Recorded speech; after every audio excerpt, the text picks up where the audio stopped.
So, it's a pleasure to welcome to Master Mirjana Plath's doctoral defense and trial lecture today, Friday, 8th of May, 2026. On the 5th of December 2025, Master Mirjana Plath submitted a thesis entitled Maxing Out German Operetta in Stockholm, Max Hansen's popular musical theatre transfers in the 1930s and 1940s, and sought leave to present it for the degree of philosophiae doctor of this university.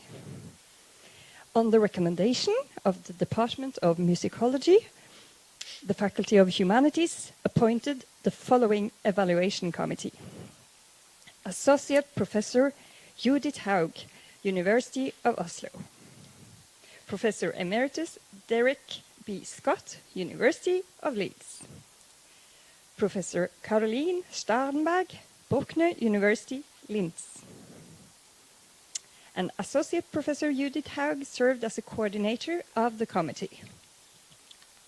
On the 16th of March, the evaluation committee reported that it had found the thesis worthy of being defended at a public defense for the degree of Philosophia Doctor. And now, the candidate will give a prescribed trial lecture on the following topic: stereotyping in German language operetta. Please, Mirjana, welcome and good luck.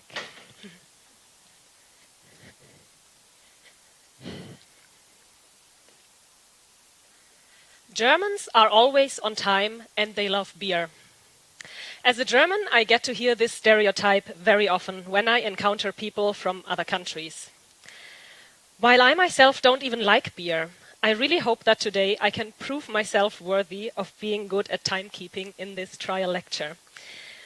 In the next 45 minutes, the topic for the trial lecture is stereotyping in German language operettas. So I will reverse the perspective. Instead of showing how Germans are seen by other people today, I will show how German-speaking people categorized and stereotyped other countries and cultures in history. Operettas are a very fruitful ground for this kind of research. As they were a dominant form of popular entertainment in the past, they included many prevalent stereotypes of the time and preserved them. For us to reconstruct the ideas of the past, but also for their audiences then and now. For this lecture, I picked 4 case studies. Chronologically, these cases will illustrate the functionings of stereotyping throughout the history of German language operetta. With the first case of Der Zigeunerbaron, I focus especially on stereotyping of Hungary and Roma culture and how it connects to nation building in the Habsburg Empire. With Der Vogelhändler, I show a case of stereotyping rurality for an urban audience. And with Das Land des Lächelns, I show a later example of exoticism and a case study on China. With Im Weißen Rössel, I finish with the depiction of Jewishness and its connections to antisemitism. Along the course of my lecture, I will include theoretical perspectives while discussing the cases. And as you see, I will focus mainly on stereotyping of other cultures. However, I want to emphasize that stereotyping in operetta is not limited to different regions or races. Instead, stereotyping also affected the depiction of other categories such as gender or class. Let's start with the basics. What is operetta? Operetta is a very broad term and a form of popular musical theatre which was mainly produced in Europe between the mid-19th century and the mid-20th century. Operetta was produced mainly by privately funded theatres, so operetta had to attract many people in order to be profitable. And indeed, operetta was very popular among larger audiences. Musically, other than many examples of opera, they involve more spoken dialogue in between the music that is performed on stage. And operettas usually have a happy ending and involve a lot of humor. They were often a space for satirical references to politics, gossip of the city, and other contemporary topics. Generally, these topics could include the lived reality of the urban population, as operettas were mainly produced for theaters in big cities, the emancipation of women, or developments of technology such as trains at the time or the radio. And in order to refer to these topics, The operettas used recognizable concepts, such as stereotypes. Furthermore, the music of operettas is in large parts based on contemporary popular dances. The earliest forms of operetta were produced in Paris in the 1950s. Here it was Jacques Offenbach who was one of the most influential composers who contributed to the developments of the genre. Offenbach's work from Paris soon became transferred to other cities in Europe. And in Vienna, the genre was received with great enthusiasm. Very soon, composers also started writing operettas for Vienna.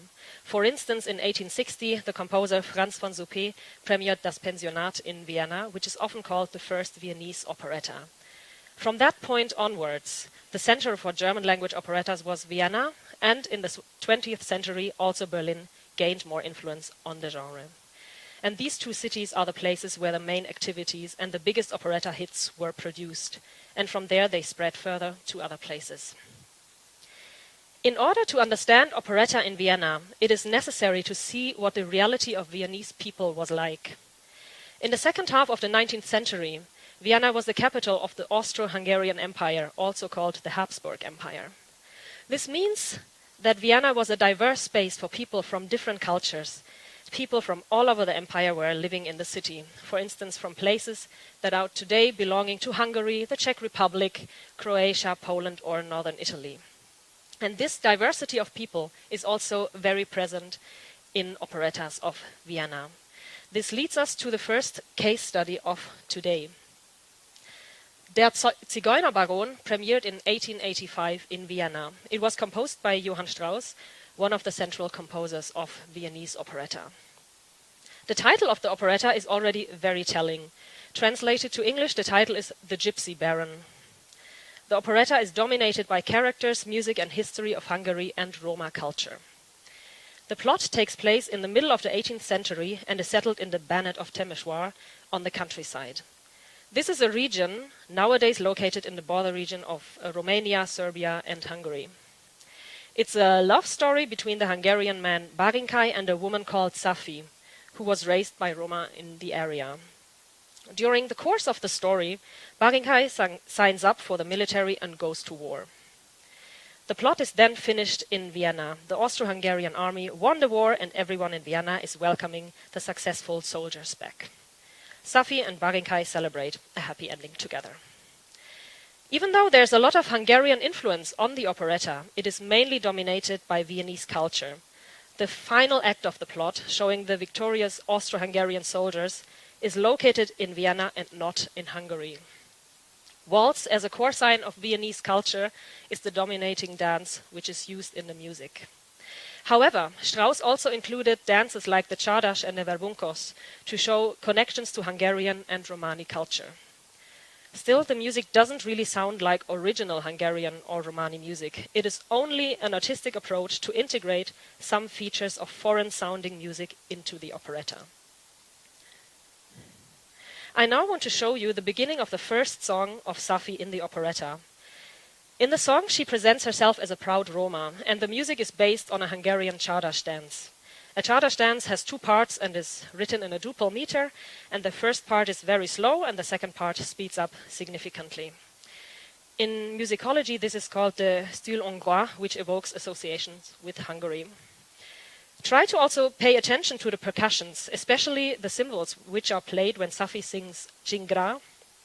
This kind of percussion is generally representing cultures east of Vienna, and they are also commonly used as musical characteristic of Turkish music, for instance. The small excerpt that I show you now is taken from an open-air operetta festival in Mörbisch, a small town in Austria, from 2011, and you can read the English translation of the lyrics.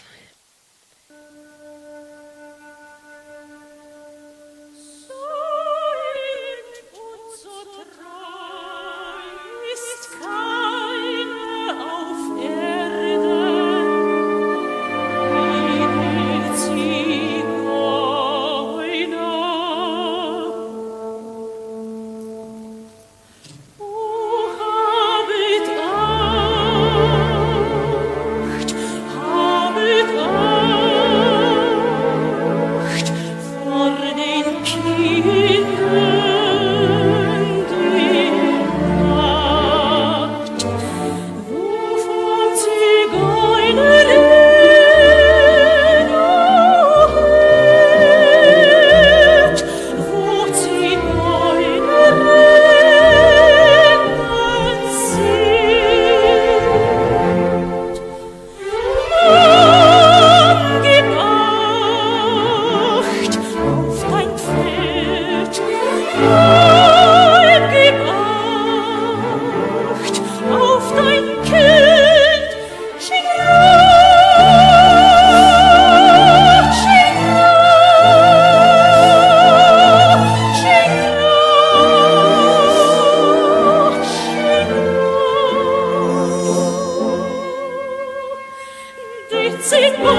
have noticed, the lyrics play heavily with stereotypes associated with Roma culture.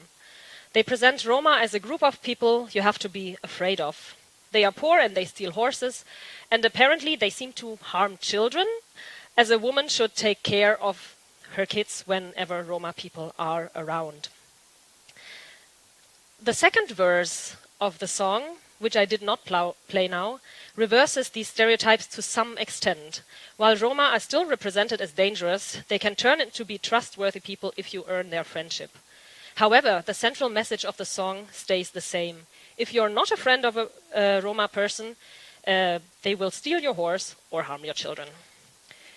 But it's not only the Roma who are depicted in Der Zigeunerbaron. Besides Safi and her people, it is especially Hungarians which represent a foreign culture for the Viennese audience. One of these representatives of Hungary is the protagonist Barinkai. His character includes stereotypes of several cultural groups.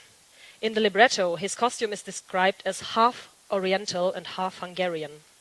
And in the first song, he sings that he already worked as a traveling acrobat, as a sword swallower, an animal tamer, a magician, and a fortune teller.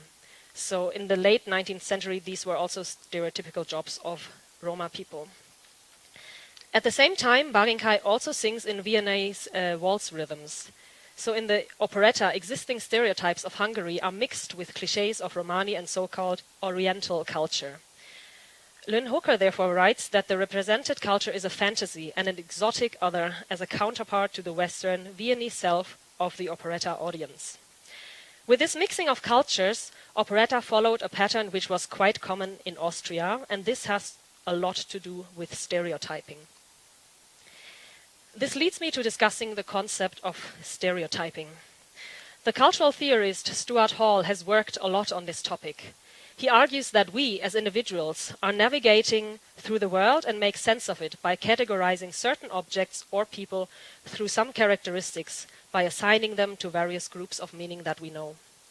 To this point, this is nothing problematic, but rather how our society works, as Hall says. However, when we use stereotypes, we go one step further. Hall writes, stereotyping reduces people to a few simple, essential characteristics, which are represented as fixed by nature. He argues that by stereotyping, we emphasize difference from ourselves to the stereotyped other. As he writes, stereotyping reduces, essentializes, naturalizes, and fixes difference.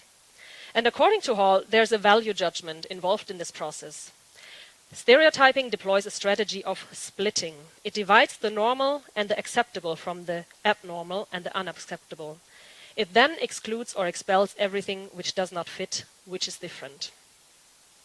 And one problem which Hall connects to stereotyping is that stereotyping tends to occur when there are gross inequalities of power. Power is usually directed against the subordinate or excluded group. How does this connect to Der Zigeunerbaron? I am sure you already noticed that just as Stuart Hall described the stereotyping, the operetta reduces the Hungarian and Romani characters on stage to a few simple characteristics and presents them as if they were true for every person from these two cultures.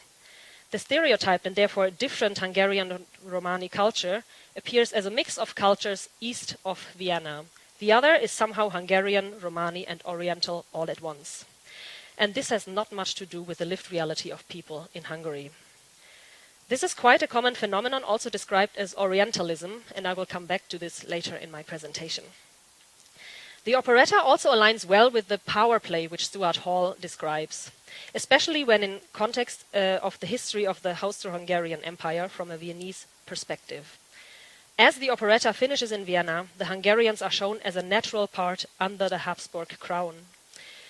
While there were actually forces in Hungary who wanted to cut ties from the rule of Habsburgs, the operetta presents Vienna and Austria as the dominating power over Hungary in the empire. The researcher Camille Crittenden has therefore written on the operetta and its composer, Strauss, intentionally or not, carries out the work of cultural imperialism. Similar patterns of stereotype representations of Roma and Hungary also continued in later operettas, also in the early 20th century. But the first case study showed how operetta stereotyped cultures which easily could be separated from the Viennese audience through language and race, and which therefore have quite clear differences from Austria. I now want to show you an example where other German-speaking groups within the empire were stereotyped. In Der Vogelhändler, we will see the stereotyping of rural culture in contrast to the urbanity of Viennese people. The operetta was composed by Karl Zeller and premiered in 1891 in Vienna. The plot contains a lot of references to Tyrol, a German-speaking alpine area of the Habsburg Empire. For instance, the entire operetta is named The Bird Seller, and in the 18th century, Tyroleans were indeed famous for traveling around Europe and trading with singing birds. The title role of the operetta is Adam, a bird seller from Tyrol. At the beginning of the plot, he arrives with his birds in a village in the Palatinate, which is a region in the southwest of Germany. And in this village, he meets his love interest, the local post officer, Christel. The plot then builds on a comedy of mistaken identity, in which Adam suspects Christel of cheating and they break up with each other. However, Christel can ultimately prove her faithfulness and she gets back together with Adam. And in the great finale of the operetta, Christel sings a triumphant trio, teaching the men in the story a lesson of never fighting with women. The ending of the operetta shows one of the patterns of gender representations in operetta.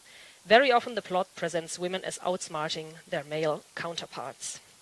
However, returning to the stereotyping of rural people, as the operetta uses the existing phenomenon of bird trade from Tyrol, it does not only present mere stereotypes, but actual cultural phenomena which had a connection to the history of the region. I will now play you an excerpt of one of Adam's songs in the operetta. This video is taken from the Austrian Operetta Festival in Mörbisch again, and this time from a production from 1998. In this scene, Adam performs a Tyrolean tune for the entertainment at an aristocratic party. And especially in this courtly context, Adam sticks out visually and audibly. He appears in Tyrolean costume and sings with a hint of Tyrolean accent, immediately characterizing him with his home region. The musical score for this song includes 2 zithers for the orchestration. This is the only place in the entire operetta where this instrument appears, and it's used for a musical characterization of Adam. And the lyrics of this song paint a very idyllic picture of rural Tyrol and emphasize the close connection between the Tyroleans and the nature around them.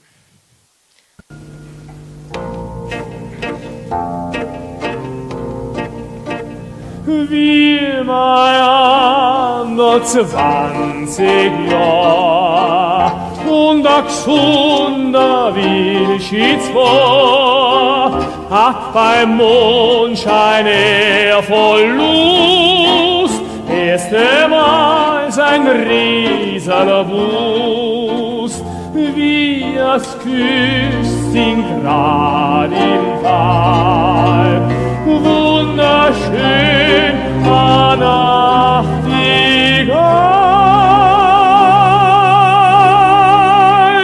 Seit der Zeit am Tag und noch nichts, was ich oft gedacht.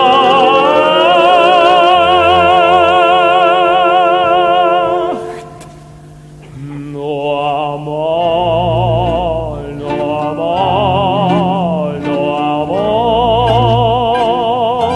sing, Nachtigall. Nur mal, wie du gesungen hast im Tal.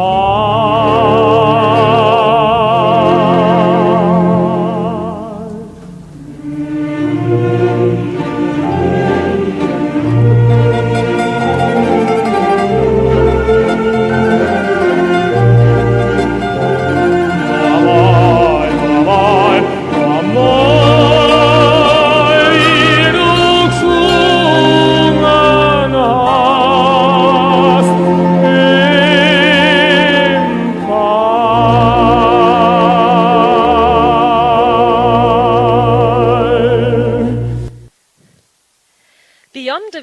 representations, this example shows how music is used in order to evoke connections to rural Tyrol. To do so, the composer used a musical topic here. This term comes from a concept in music analysis called topic theory. It looks at how existing musical genres are reduced to some recognizable stereotypes and then presented in another genre. And in the best case, the audience recognizes this reference. Topics are kind of musical stereotypes. They are sound markers to evoke certain associations in the audience. And such a topic appears exactly in Adam's song here. The composer wrote a stereotypical Ländler music for the song. A Ländler is a specific dance associated with rural German-speaking areas. However, the operetta does not include a real Ländler, how it would be performed in alpine regions. Instead, it uses some key features of the dance and included them in the operetta score. These iconic features of Ländler music are, for instance, a slow three-quarter time with a heavily emphasized first beat, and it uses very few keys, basically just the tonic, subdominant, and dominant. Beyond the music, also Adam's language includes some Tyrolean dialect words. And even if Adam does not exclusively speak in dialect, some words indicate the Tyrolean origin of the character for the urban audience in Vienna. The Tyroleans in the operetta are mocked for their dialect, for being less educated, quite stupid and naive. In many scenes throughout the operetta, Adam encounters people from the nobility, and especially in these encounters, his stupidity and foolishness comes into play. It is a very common practice in Vienna's operetta to mock the rural population. But this tradition goes far beyond operetta and back into Viennese folk theater. A very famous example of such a character was also used by Mozart in Die Zauberflöte. The character Papageno comes from this very same theater tradition. And the link to Adam is really obvious, as they both trade with birds. This rural character is usually othered on stage from the self of the audience. And the self here is the Viennese urban society. Adam offers an opportunity to laugh about the rural naivety. This concept of othering already played into the definition of stereotyping of Stuart Hall, which I mentioned earlier. But also the musicologist Rolf Lock has studied the separation between two cultures in Western art music, and he emphasizes how an excluded culture is always juxtaposed to a home culture. He writes about this binarism as the distinction between the home culture and places portrayed elsewhere. In other words, the dichotomy between self and other. Within Western art music, the normative pattern assigns to the West the role of exoticizer. The role of the exoticized thereby falls to some contrasting region, for example, China or sub-Saharan Africa. This means we always have one part which is presenting a stereotype, the self, and then we have another party which is presented through the stereotype, the other. For the case of German language operettas, this means that all the examples that we discussed today are written from an urban perspective from German-speaking cities, and to be concrete, from a Viennese and Berlin perspective and how they looked at other cultures. And beyond the music, operettas could use a whole set of tools to represent different cultures. As it is a performative art form, it also used the text and language, the costumes and the sets to visually and audibly depict the self and the other. While the example of Der Vogelhändler now showed how rural culture could be othered from an urban perspective, I now want to move to a case of exoticizing a place very far away from German language operetta. I will play a small excerpt of the most famous song from another operetta now. Can you guess which country should be represented here?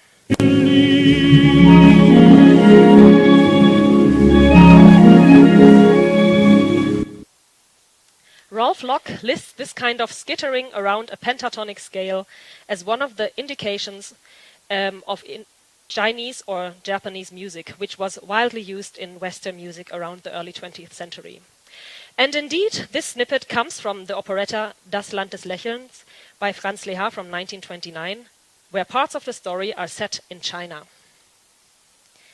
Franz Lehár initially composed it for Vienna in 1923. However, a few years later, he reworked the operetta and it premiered as Das Land des Lächelns in Berlin in 1929. This performance history is therefore quite indicative for German language operetta.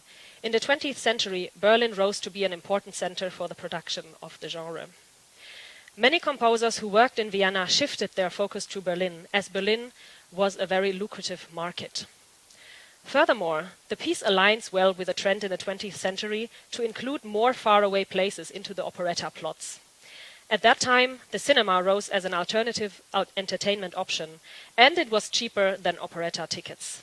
Therefore, operetta in the interwar period increased the visual appeal of operettas with even more spectacular productions. And in this period, they often included extravagant settings inspired by faraway places as a counterpoint to one act set in Vienna or another familiar location in Western Europe. The plot of Das Land des Lächelns focuses on an international tragic love story. The Viennese Countess Lisa falls in love with the Chinese prince Su Chong. They meet in Vienna, but Su Chong gets called back to China to become prime minister there. Lisa follows him to China, but the relationship ultimately fails. This is because, as prime minister, Su Chong is obliged to marry 4 Chinese women. This is a problematic clash of culture for Lisa.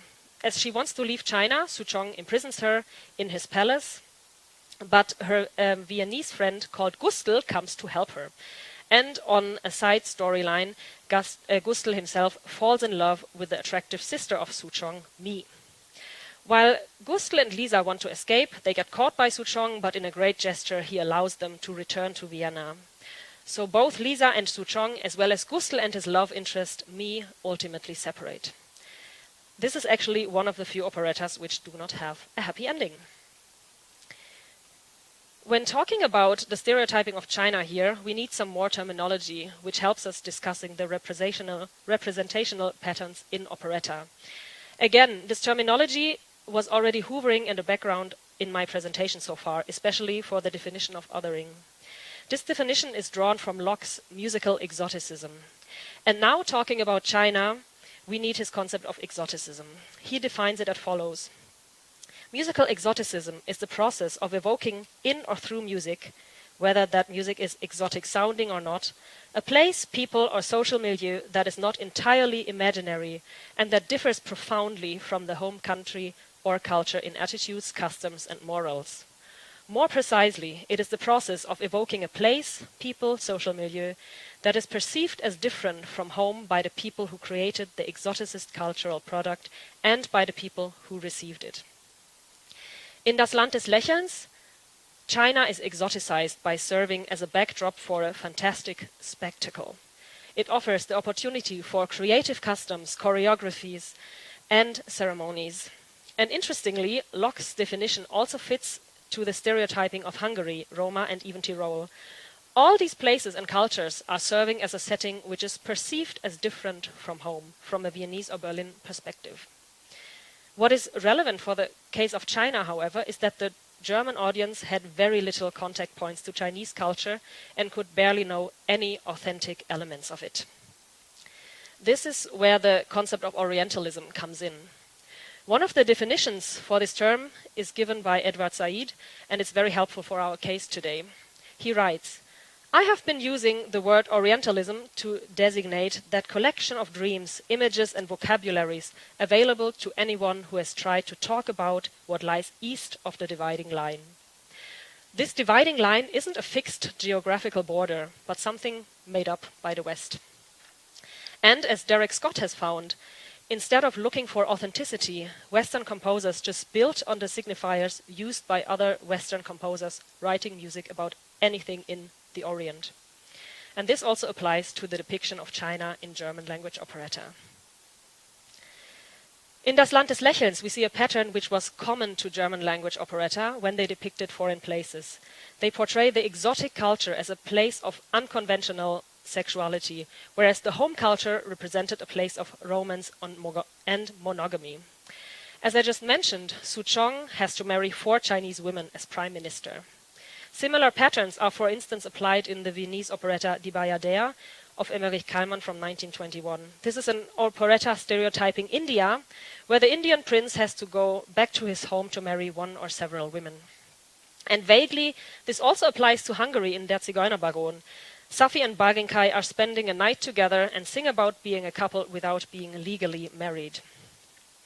Furthermore, if you remember, even Barinkai's outfit in the operetta was described as partially oriental. So you see, the Orient and the exotic did not necessarily have to be far away from Vienna or Berlin. Furthermore, the exotic is portrayed very visually in Das Land des Lächelns. Michaela Baranello has analyzed the exoticism in the operetta, and she writes about how Richard Tauber, the actor playing Su Chong in the premiere of 1929, wore heavy makeup and a long robe in order to look Chinese on stage. Leaving aside the stereotyping of China through the role of Su Chong, I now want to present you a musical example sung by the second love couple Gustl and me. This song is very interesting because instead of building up even more distance between the self and the other, as it is done through the general exoticism in the operetta, this duet can be interpreted as a claim for general understanding between cultures. This video is from the German TV show of 1996, and visually it includes a lot of stereotypical references to the exoticized China.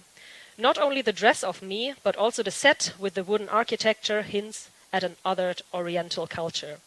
I would even say that the actress playing me includes stereotyped acting, with her widely open eyes, her tiny shakes of the head, and the rather artificial body movements. So she represents an artificial, exotic culture which is not moving natural as the self of the German audience.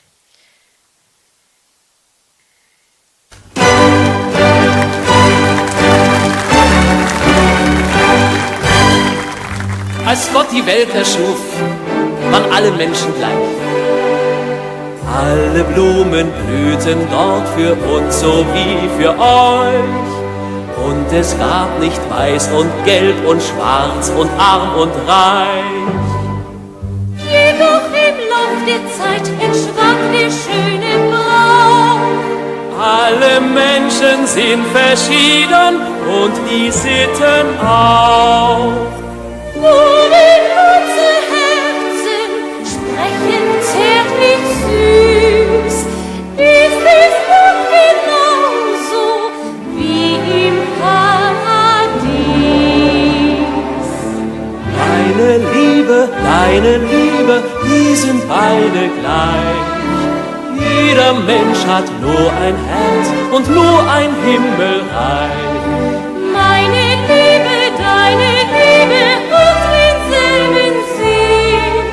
Ich liebe dich und du liebst mich und da liegt alles drin.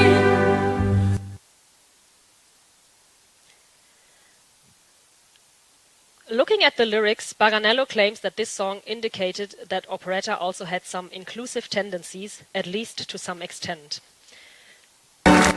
She writes, many of these operettas transmit, at least at points, a message of universalism and tolerance, perhaps typical of their Jewish creators.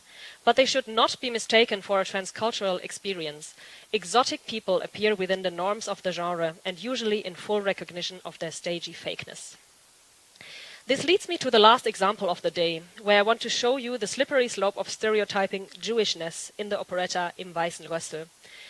Im Weißen Rössel was one of the greatest successes of Berlin operetta, premiered in 1930, staged by Erich Scharell with music by several composers, among others by Ralph Benatzky.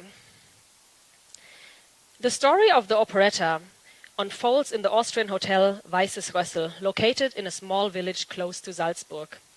The idyllic surroundings are the setting of a comedy on Berlin tourists encountering the hotel staff in rural Austria.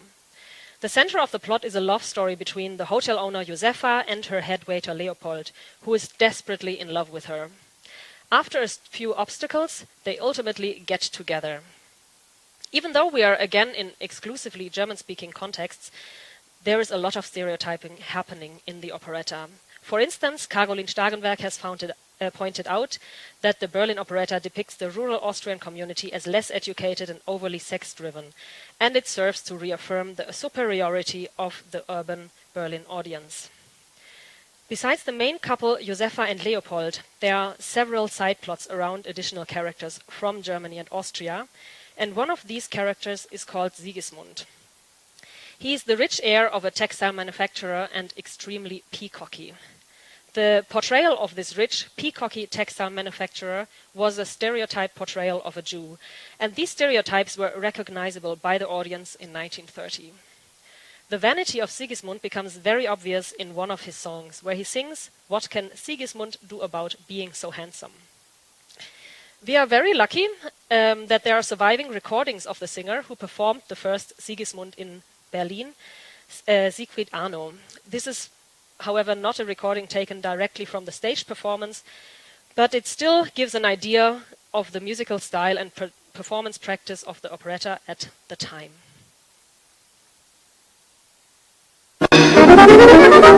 Als Sigi in der Wiege lag, da war es schon zu sehen. Das Kind wird wunderschön, wie ein Standbild aus Athen. Die Männer wurden grün vor Wut, die Mädchen in der Stadt, die sagten nur kein Neid, der hat, der hat. Was kann der Sigismund dafür, dass er so schön ist? Was kann der Sigismund dafür, dass man ihn liebt? Die Leute tun, als ob die Schönheit ein Vergehen ist. Man soll doch froh sein, dass es so was Schönes gibt. Doch was kann der Sigismund dafür, dass er so schön ist? Ist nicht der Sigismund ein süßer Kavalier? Und dass er immer bei den Damen gern gesehen ist? Was kann der Sigismund dafür?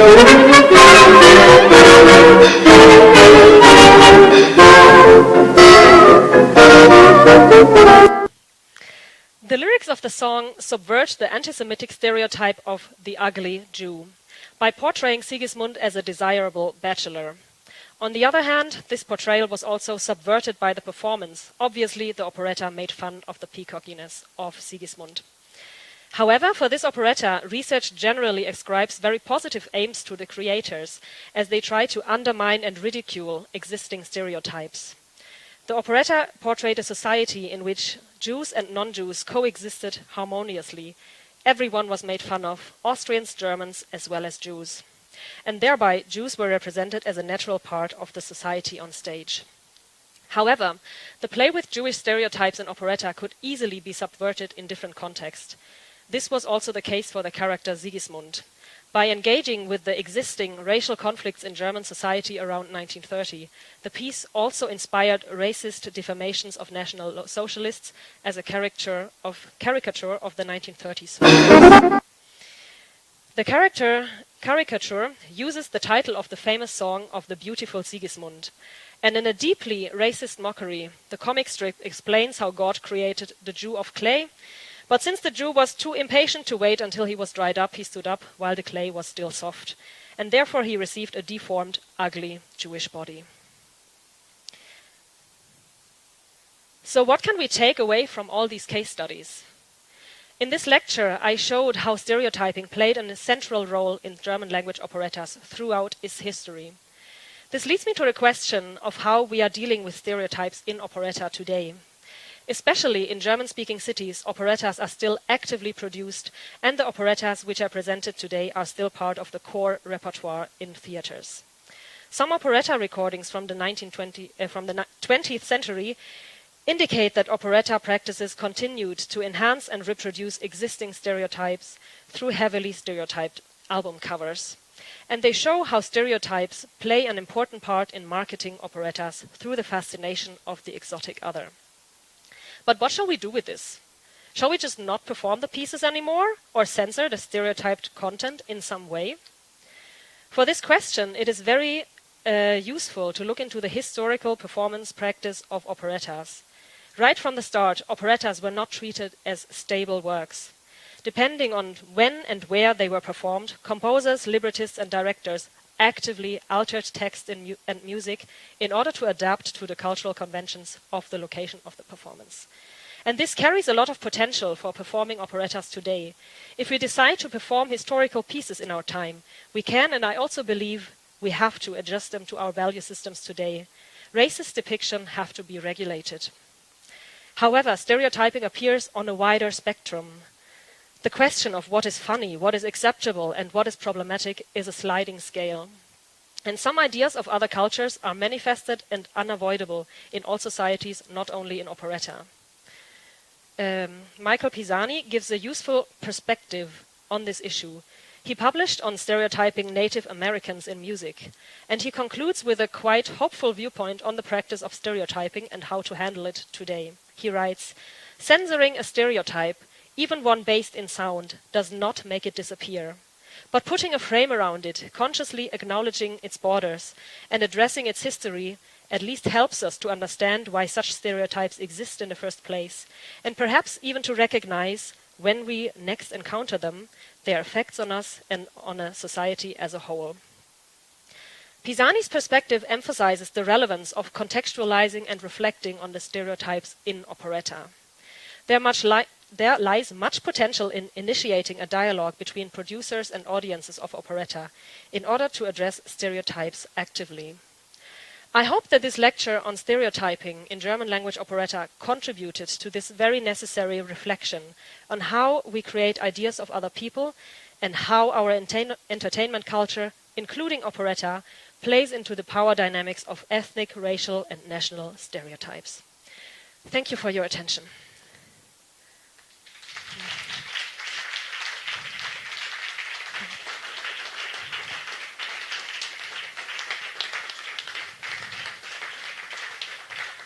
Thank you very much, Mirjana, for an insightful and very interesting trial lecture.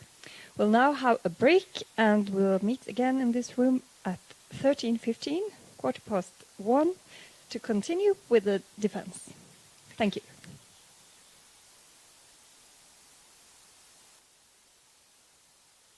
Hello, everyone, and welcome back to Master Mirjana Plath's doctoral defense.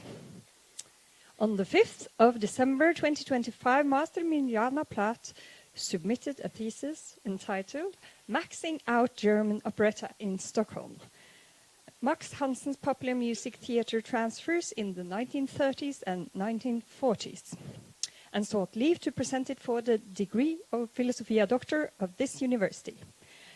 On the recommendation of the Department of Musicology, the Faculty of Humanities appointed the following evaluation committee: Associate Professor Judith Haug, University of Oslo; Professor Emeritus Derek B. Scott, University of Leeds; Professor Caroline Starenberg, Bruckner University, Leeds.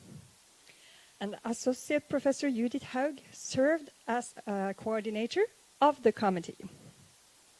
On the 16th of March 2026, the evaluation committee reported that it had found the thesis worthy of being defended at a public defense for the degree of Philosophia Doctor. And earlier today, the candidate gave the prescribed trial lecture on the following topic: stereotyping in German language operetta. The trial lecture has been found satisfactory by the evaluation committee. Now the candidate is to defend her thesis in public. The first opponent in the defense will be Professor Emeritus Derek B. Scott, and the second opponent, Professor Caroline Starenberg.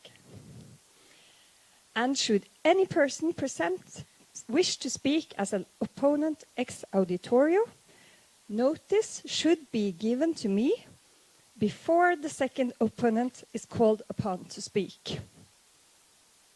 Only the in-person audience can ask questions ex auditorio. And then may I kindly ask you to turn off the mobile phones. I will now call upon the doctoral candidate, Mirjana Plath, to come forward and give her introduction. Welcome.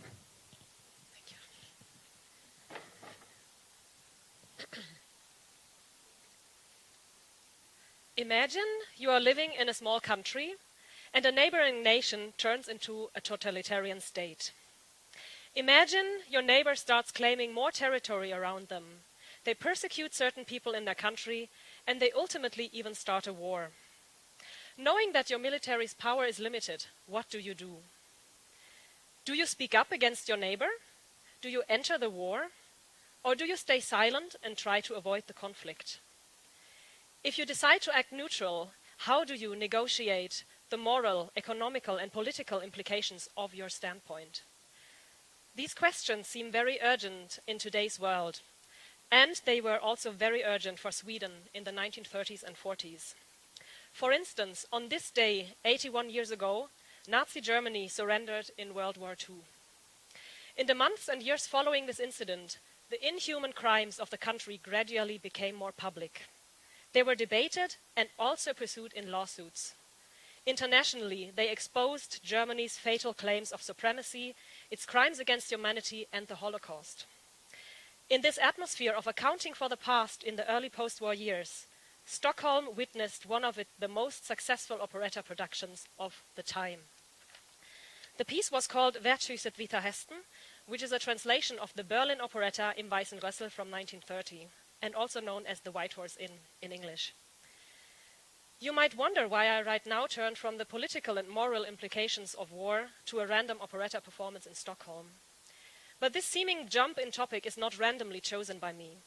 As I will show you in the following presentation, entertainment culture has a lot to do with politics. In other words, popular culture is the place where people make sense of the developments happening around them. Today I will give you several examples of this phenomenon as I'm presenting you the findings of my doctoral dissertation, Maxing Out German Operetta in Stockholm, Max Hansen's popular musical theater transfers in the 1930s and 40s. Max Hansen was an actor, cabaret artist, and stage director. And he also performed in an alpine costume with lederhosen in the mentioned operetta Vita Hästen. Besides playing the main character, Hansen also staged the operetta. He sang sentimental songs about Vienna, and he let alpine dance groups and yodelers perform on stage. The Swedish audience in Stockholm celebrated this massive display of Austrian-German stereotypes, only 3 years after World War II ended. In my thesis, I asked which impact Max Hansen had on the transfer, performance practice, and reception of operettas in and to Stockholm in the 30s and 40s. Hansen was a celebrated operetta star in Vienna and Berlin in the 1920s, and after Hitler's race to power, he moved to Austria in 1934. After Austria's Anschluss, he went further to Copenhagen.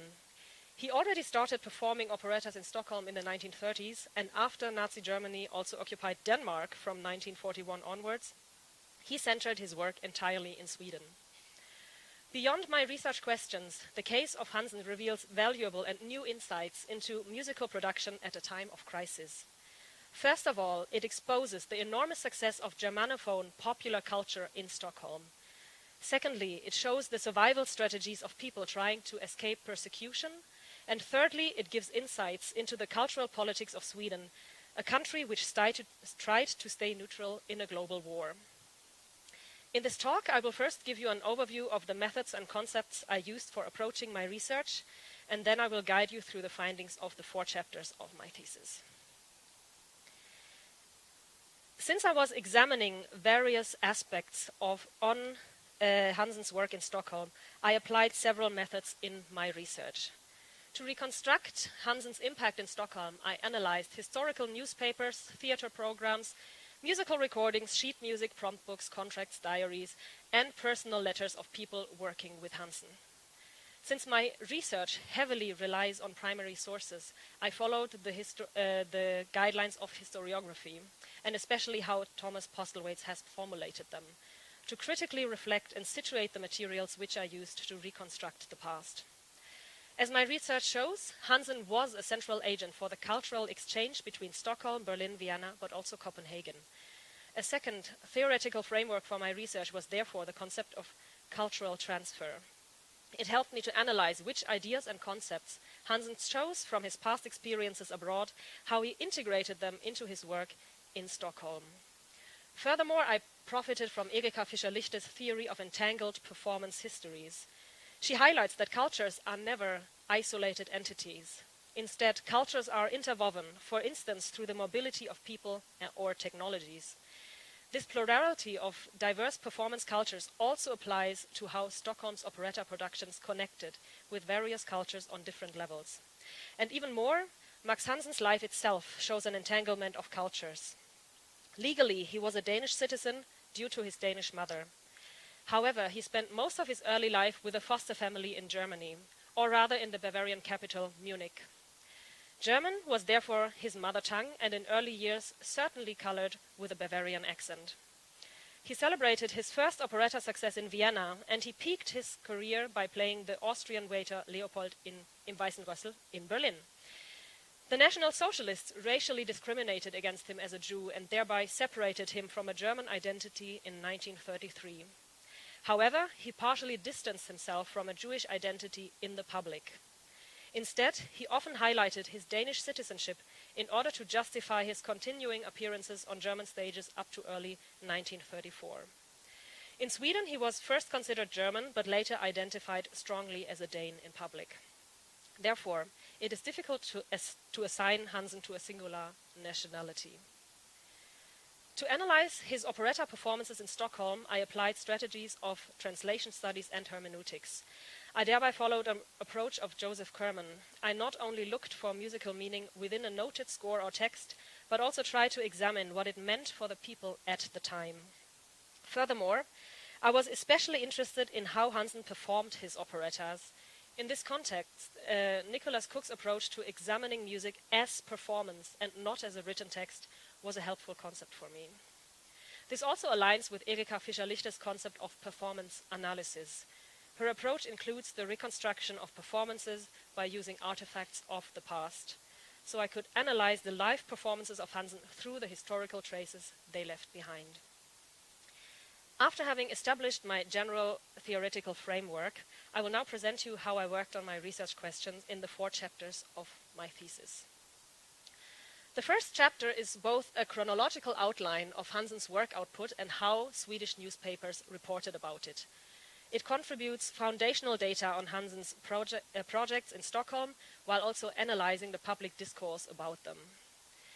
Hansen performed his first operetta in 1935 in Stockholm, and I ended my research with his production of Vertshuset Vita Hästen in 1948. However, he continued to perform in Sweden until his death in 1961. Looking at the performance numbers of Hansen, any operetta production with over 100 performances must be considered a huge success in Stockholm, and Max Hansen often guaranteed such a success. He was involved in at least 11 productions of popular musical theatre in Stockholm. And in case you are fast at countings, there are 12 productions listed in this table. This is because Hansen also performed in a straight theatre play in Stockholm, which is Avery Hopwood's Fair and Warmer in 1948. However, as I was especially interested in a musical theatre of Hansen, I did not consider this piece in my analysis. When in Stockholm, Hansen frequently worked with a repertoire that he knew from past projects. His first 5 productions exclusively presented operettas from Vienna and Berlin, which he had worked with before. In the war years, this pattern changed. In 1942, he transferred the Danish operetta Lille Napoleon to Stockholm, but also here he had played in the world premiere of the piece in Copenhagen before. The same applies to Fröken Nitouche. Hansen had previously played in the operetta in Copenhagen in 1940. At first sight, also, Schöne Helena or La Belle Hélène is not a German operetta. However, even though the piece was written for Paris by Jacques Offenbach, Hansen based his Stockholm production on a version of the renowned German theatre director Max Reinhardt from 1932. And towards the end of the war, in January 1945, Hansen returned to clearly Germanophone repertoire with En förtjusande fröken. Finally, the peak of his success was reached in 1948 by returning to his iconic role as head waiter Leopold in Vita Hästen. Several topics recurred in the newspaper reception of Hansen and his operettas in Stockholm, and they accompanied him there through his life. In the 1930s, Hansen's productions were a fascinating novelty for Stockholm. Stockholm was used to more intimate stagings with less performers involved on stage. When Hansen then staged Vita Hästen in the city in 1935, he imported a very different staging style from Berlin. He presented the operettas as a grand-scale revue with many dancers and colorful settings. Vita Hästen offered an immersive experience that even reached the outside of the theater, as it was decorated as an alpine hotel. This concept had already been proven to be successful in many cities around the world, but it was new for the Stockholm audience. Some Swedish reviewers criticized it, thinking that the Berlin review concept would overwhelm the people. However, This style attracted many people to come to the theater. The longer Hansen worked in Sweden, the more the newspapers considered his productions to be old-fashioned. The Swedish press then considered his style as an outdated memory of 1920s Berlin. However, the celebrity culture around Hansen helped him to maintain an enormous success among the audiences in Stockholm, despite more and more negative reviews. The winning strategy of Hansen relied a lot on his comedy style. He was comparably short, and he consciously used his appearance for his roles and for playing the underdog of the story. Comments on Hansen's accent accompanied him through his career in Sweden. While the critics were mostly full of praise for Hansen's comedy talent, his association also marked him as an outsider in Sweden. In this respect, Hansen is a shining example of someone who had a successful theater reception in Sweden despite a clear foreign background. It is noteworthy that none of the newspapers associated Hansen or his repertoire with problematic Germanness connected to the nationalism propagated by the National Socialists. He managed to succeed because he actively shifted his public image during the war years. He avoided German repertoire, and in operettas he started to stage himself as a proud Danish citizen. For instance, in Lilla Napoleon, he entered the stage with a cake decorated with Danish flags. In the second chapter of my thesis, I examined the power structures and networks around Hansen behind the scenes. Before Hansen stepped onto Swedish operetta stages, he had played in the top tier of operetta theaters in the German-speaking countries. I then show how Hansen fell into disgrace in Nazi Germany. That was partially due to his political output in cabaret performances and partially due to his Jewish background. My research then shows how Hansen could also build up a powerful position behind the scenes in Sweden. Theater contracts of Hansen show that he was able to negotiate very good working conditions and great artistic freedom for himself in Stockholm. He received generous payments, and he could choose freely which operettas he wanted to perform in. And he also contributed to the translation of operettas, so he was involved in most aspects of an operetta production, from the start of a translation until the end of a performance on stage.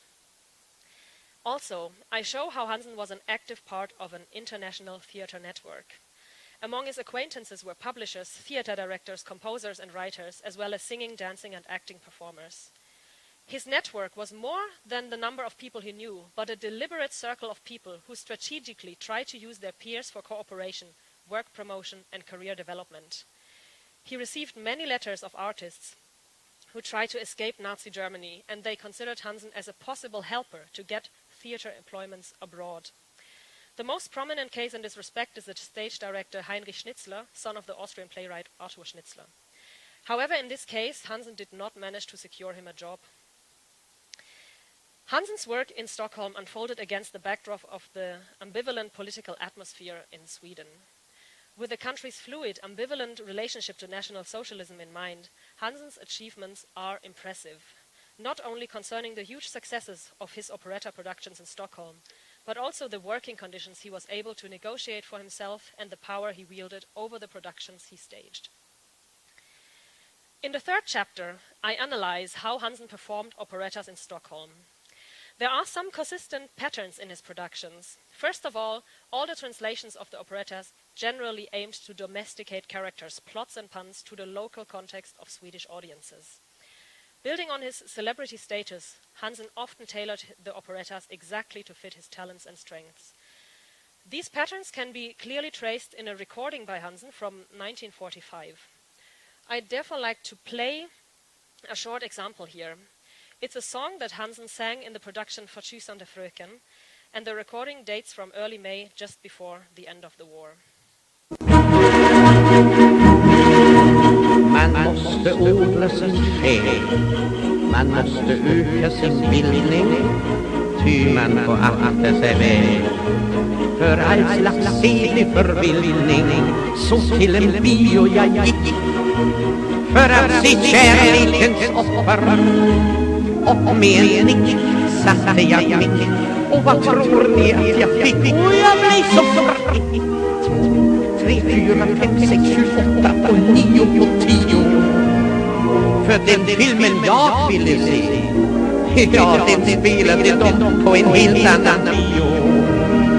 till min fasa så fick jag se gröna hissen och ve med sickan och jag blev så förvitt.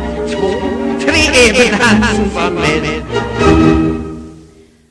By mentioning the film Kärlekens offer, Hansen hinted to a trending topic in Stockholm at the time. This was a movie on sexual education in Sweden, while syphilis was a rising problem at the time.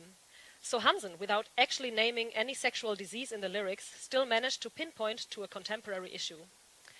Furthermore, he placed himself in the center of Sweden's entertainment industry by referencing his own film career and the movie Gröna hissen. He had premiered the film in the previous year together with the Swedish actress Sickan Karlsson. Interestingly, this song is not included in the German version of the operetta. So Hansen put the couplet as an addition into this Stockholm production. It connects the operetta with the artistic resistance in Denmark, where the song had originally been performed to criticize Nazi Germany's censorship during the occupation. However, it's not only the provenance of the song which is related to opposing fascism, but also the lyrics. There's a third verse to the song noted in the libretto of the operetta. This verse directly comments on the defeat of National Socialism in 1945. For instance, he mocks the Norwegian politician Vidkun Quisling as a prominent collaborator of the Nazis, and he mentions the failure of Nazi ideology as propagated in Hitler's book Mein Kampf. By using his short hate and nasal voice in a self-ironic way, Hansen closely shaped his stage persona towards his appearance and singing abilities. By addressing politics, gender roles, or sexuality, Hansen included topics which were disputed in Swedish society. But he did so in a very subtle way, through the strategy of knowingness. This means that he could jokingly hint at issues without directly expressing criticism. This fluidity enabled Hansen to connect with the audience and at the same time remain safe from persecution, censorship, and conservative criticism about the topics he presented. The analysis of Hansen's operettas clearly prove that operetta was a platform for political expression and satire in Stockholm in the 30s and 40s. In times of nationalistic catastrophe and war, operetta humor served as a tool to pinpoint contemporary challenges in Sweden. Finally, Chapter 4 highlights the transfer of operettas beyond the stage in Sweden and shows how popular musical theatre permeated the everyday life of people in Stockholm.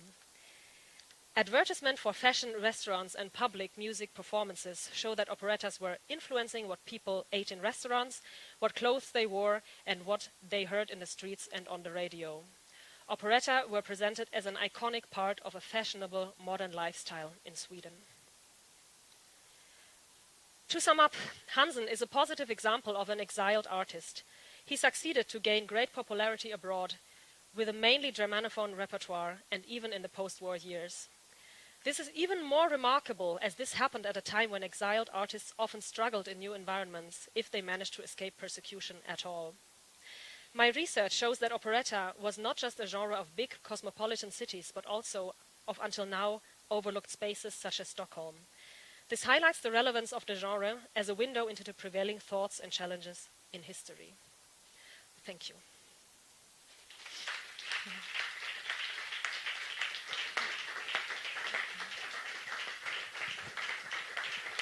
Thank you very much, Mirjana, for your introduction. I will now call upon the first opponent, Professor Emeritus Derek B. Scott, to come forward.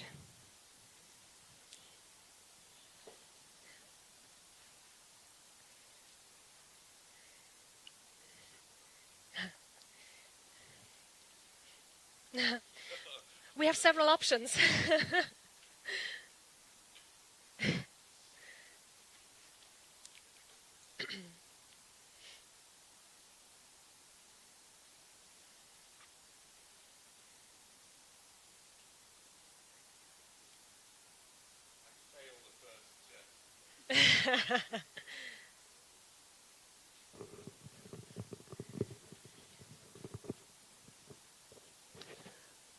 Okay, everyone can hear me? Right, okay. So it's Sweden, operetta in Sweden. So I'll begin with a confession. Jag snackar lite norsk, men jag snackar dålig svensk. So whenever I mention Swedish places or titles, please be very understanding.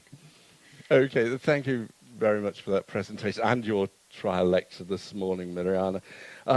I'll just say before I begin the questions that one of the things that I most appreciated about your research was it furthers our understanding of how operetta could serve as entertainment, but it's that simultaneity with social and political commentary, which is fascinating. You know, that many people are likely to dismiss musicals operetta as something trivial that doesn't connect to important matters in the real world. And it often, it's mainstream culture. People are living their lives in that world, and they like things like etvartre.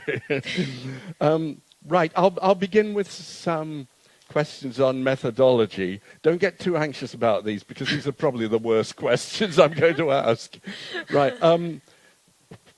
Well, I wondered if you were familiar with the methodological nationalism critique.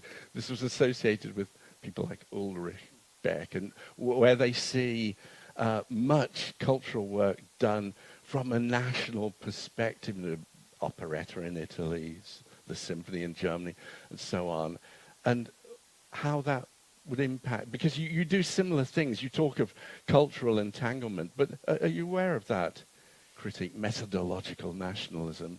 Yeah, I didn't really focus much on that in my thesis, that's true. I think I mainly tried to, I tried to analyze it more from the perspective of performance, as how it gives meaning to music through performance, like Nicholas Cook worked. So, yeah, that was. I think they do, as you say, similar things.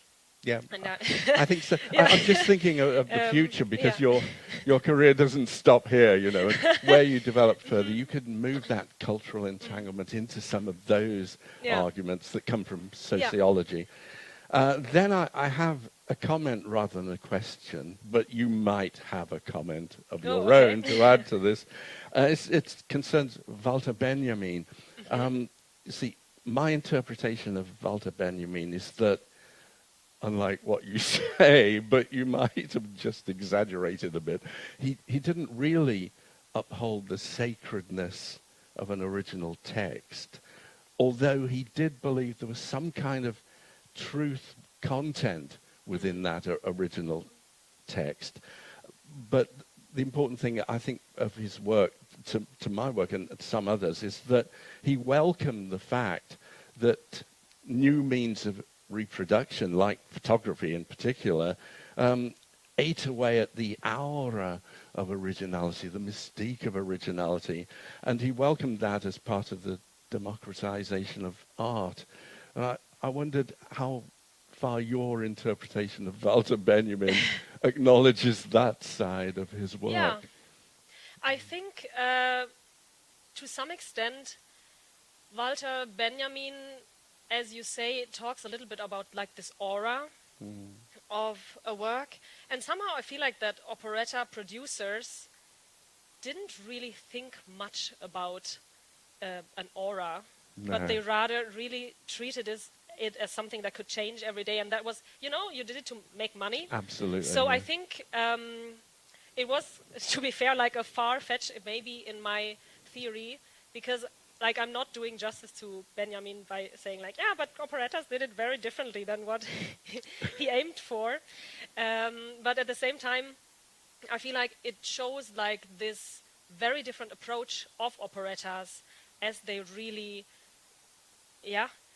made, like, I think it was not really considered art, and like, that's probably also what we struggle with in musicology, right? That we think opera is like something with an aura and something that is worth analyzing. But then again, operettas somehow... Yes, well, it is interesting because trying to think what is the original of an operetta is not so far from Benjamin. When Benjamin talks about photography and a photograph, what is the original, he says? Is it the negative? but that's not the same Yeah. thing. You know, and operetta is more or less up for whatever you do at the moment, and you show that, you know, with what Hansen was doing. I'll move on to Hansen adapting operetta to a new cultural context. Yeah. And here, again, another theoretical term that some people have been using is transcreation. Strangely, the notion of transcreation came about with Indian Sanskrit scholars trying to find something that would bring a language no longer used into contemporary meaning. And it was taken up very much by computer and video games people, thinking, how do we make this video game set in Los Angeles relevant to Beijing, for instance? You know, and in some ways, Hansen is thinking, how do I make this version of Im Weißen Brüssel relevant to my Swedish audience? You know, what will they respond to, and what things do I change that are not a direct translation, but they will work? So if you think, oh, someone mentions a shopping street in Berlin, Unter den Linden, and thinks, oh, well, what would be the Swedish street that we could replace it? So you don't translate it. You're trying to make it resonate. Are those ideas that would resonate with what you're doing too? Yes. You do say a lot. Yeah, yeah. I think actually you write about transcreation also in your work, if I remember correctly. That's where I must have got it from. I've obviously read my own stuff. Yeah, and I agree with your concept. Like, I think it totally makes sense. Yeah. And I think that's very much what they did in operetta, as you say, that they translated not only like shopping streets, as you mentioned, but also if they have a character that was like typical Berlin style and was going to the Wannsee and was always eating his Fischbrötchen or whatever they ate in Berlin. They really tried to think about foods that would connect with Swedish audiences. So obviously they talk about köttbullar a lot. Well, that was all nearly designed to, you know, where can you go developing your methodology in the research that you're obviously going to go on to do, because you've hit on an area that is so under-researched. Really. So on to chapter 1, which you reminded us was Hansen's operetta productions and their reception in Stockholm. I was going to refer to pages, but then I have no idea whether the pages in that are the same. I think they are. Oh, well, they should be. If you need to, but I've just put them as references for myself. It's page 38, and when I was reading that, I wondered, were there specific reasons why Hansen moved away from German operetta during the war years? Was it a political decision, or was it linked to difficulties in obtaining performing rights? That's what happened in London in the war years. Performing rights was a mess. You know, you couldn't buy the rights to do things. Was that true of Sweden? Were the difficulties with the rights, purchasing rights to do German operetta in the war years? Yes, the war years I actually don't know, because I didn't have material on that. But the White Horse Inn is actually a very interesting case, because Hansen was not the first person who performed the operetta in Stockholm. There was already another presentation in the early the one, 30s. Yes, and that was delayed several times because of copyright issues. So I think there was the rights owner was a Danish theater director, and he did not want the piece to be premiered at the end of the season, because he knew that's going to be a big success. Like, we want to make money on this, and if we start performing this in May or June, the novelty will just fade over the summer break. So there was a huge dispute and a mess with him last minute forbidding the operetta to be performed, and I think what also played into is that this theater rights owner from Denmark had hoped that Max Hansen would perform the piece in Stockholm, but he last moment did not join the production. So that also contributed, which also plays into like the significance of Max Hansen as like a very important representative of the White Horse Inn. People knew that if he plays the main role, that piece gonna be a success. Yeah. Was there a specific reason to reduce the stage size for Husa Vita Hest. not Vita Hester, Vita Heston. I think it's Vita Heston. Vita Heston. Vita Heston, good. Was there a specific reason to reduce the stage size? Because I think you've mentioned yourself in either your lecture or your introduction, this huge production spilling over into the auditorium, so it all seemed to be so much part of it, and the lavish costumes and the thunderstorm and the lake, and it was like the Phantom of the Opera of its day, wasn't it really? So why, I'll get this question again, why was the stage size reduced at that very first performance in 1932? Good question. I think it's because the person who wanted to produce the operetta was the director of Vasateatern, and Vasateatern is a smaller stage. So they just didn't, the person who purchased the rights just didn't have the bigger stage available. Absolutely, because it was the Großes Festspielhaus, wasn't it, in Berlin? Huge, like about 3,000 or something. Yeah. Was Hansen's determined stress on his Danish ethnicity, which seems to become more important to him, and during the war years in particular, he's stressing he's Danish, it was an attempt to distance himself from Germanness, do you think? But I just wondered why it mattered in Sweden. What was the attitude in Sweden to the occupation of Denmark by the Nazis? Yeah, so I think as we all know that Sweden was officially neutral in the war, and Sweden had really, really long, strong ties culturally with Germany. So also during the 1930s, especially like in politics, they maintained a very close relationship with the country. And I think this public opinion, like more and more, like gradually changed over the 1930s from whatever they heard about the Holocaust or like whatever Hitler decided to do in Nazi Germany. And I think especially when the other Scandinavian countries became occupied, there was a huge turn in the public perception of Germanness. So that played a because part. like obviously like Danish culture was very close to Swedish culture. They felt very connected. So it was kind of their brother getting occupied, right? So I think for them it was it felt more like close to home, and that's when they changed the ideas of Germanness a bit more. Yes, I can see why that would have a big influence on him.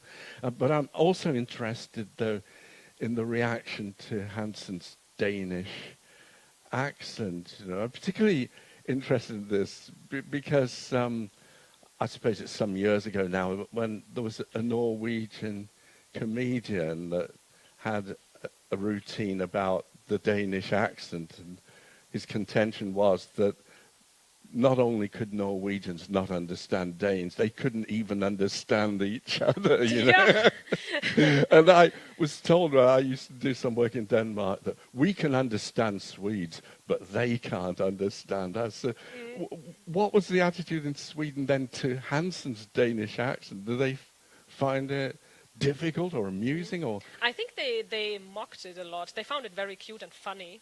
I so think. cute. Yeah, I mean, he was already that tiny person on stage, and then he had that funny accent, and he always played this poor, unfortunate man that got so unlucky with, like, I don't know, love, life, jobs. Like, obviously, I think they thought it was cute, because he still managed to speak Swedish. Like, he learned the libretto, so it was more like an accent and not really Danish that he performed in. Okay, and just one final question on this little bit. And what on earth is a Danish pajama outfit?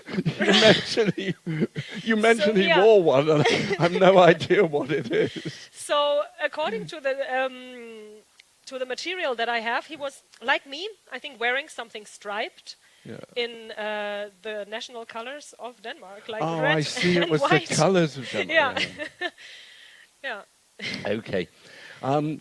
Can you summarize what it was about Hansen's performance style in the 1940s that made some think that it was old-fashioned?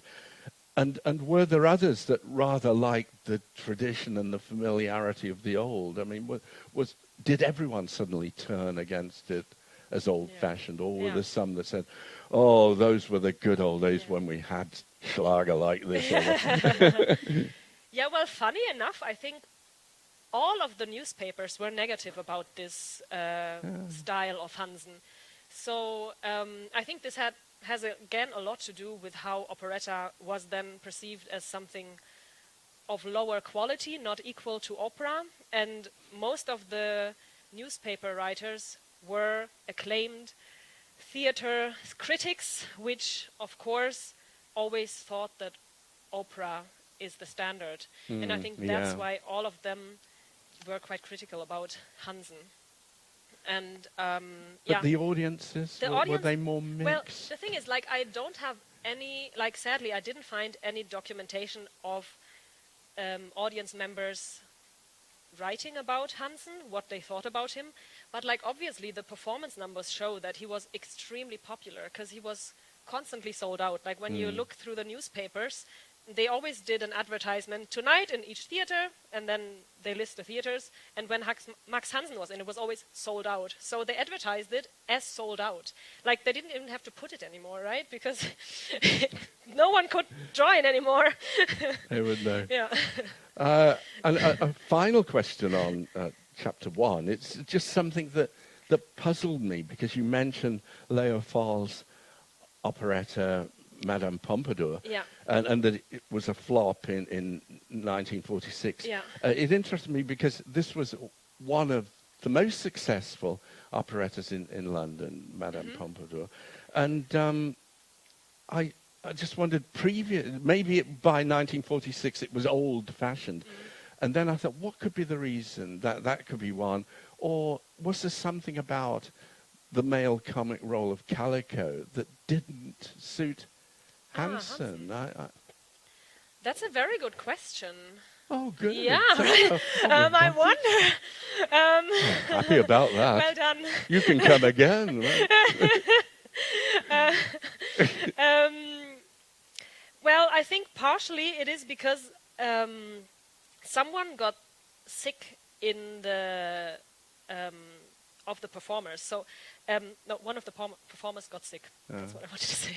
So I think they had to cancel it because I think it was the female lead.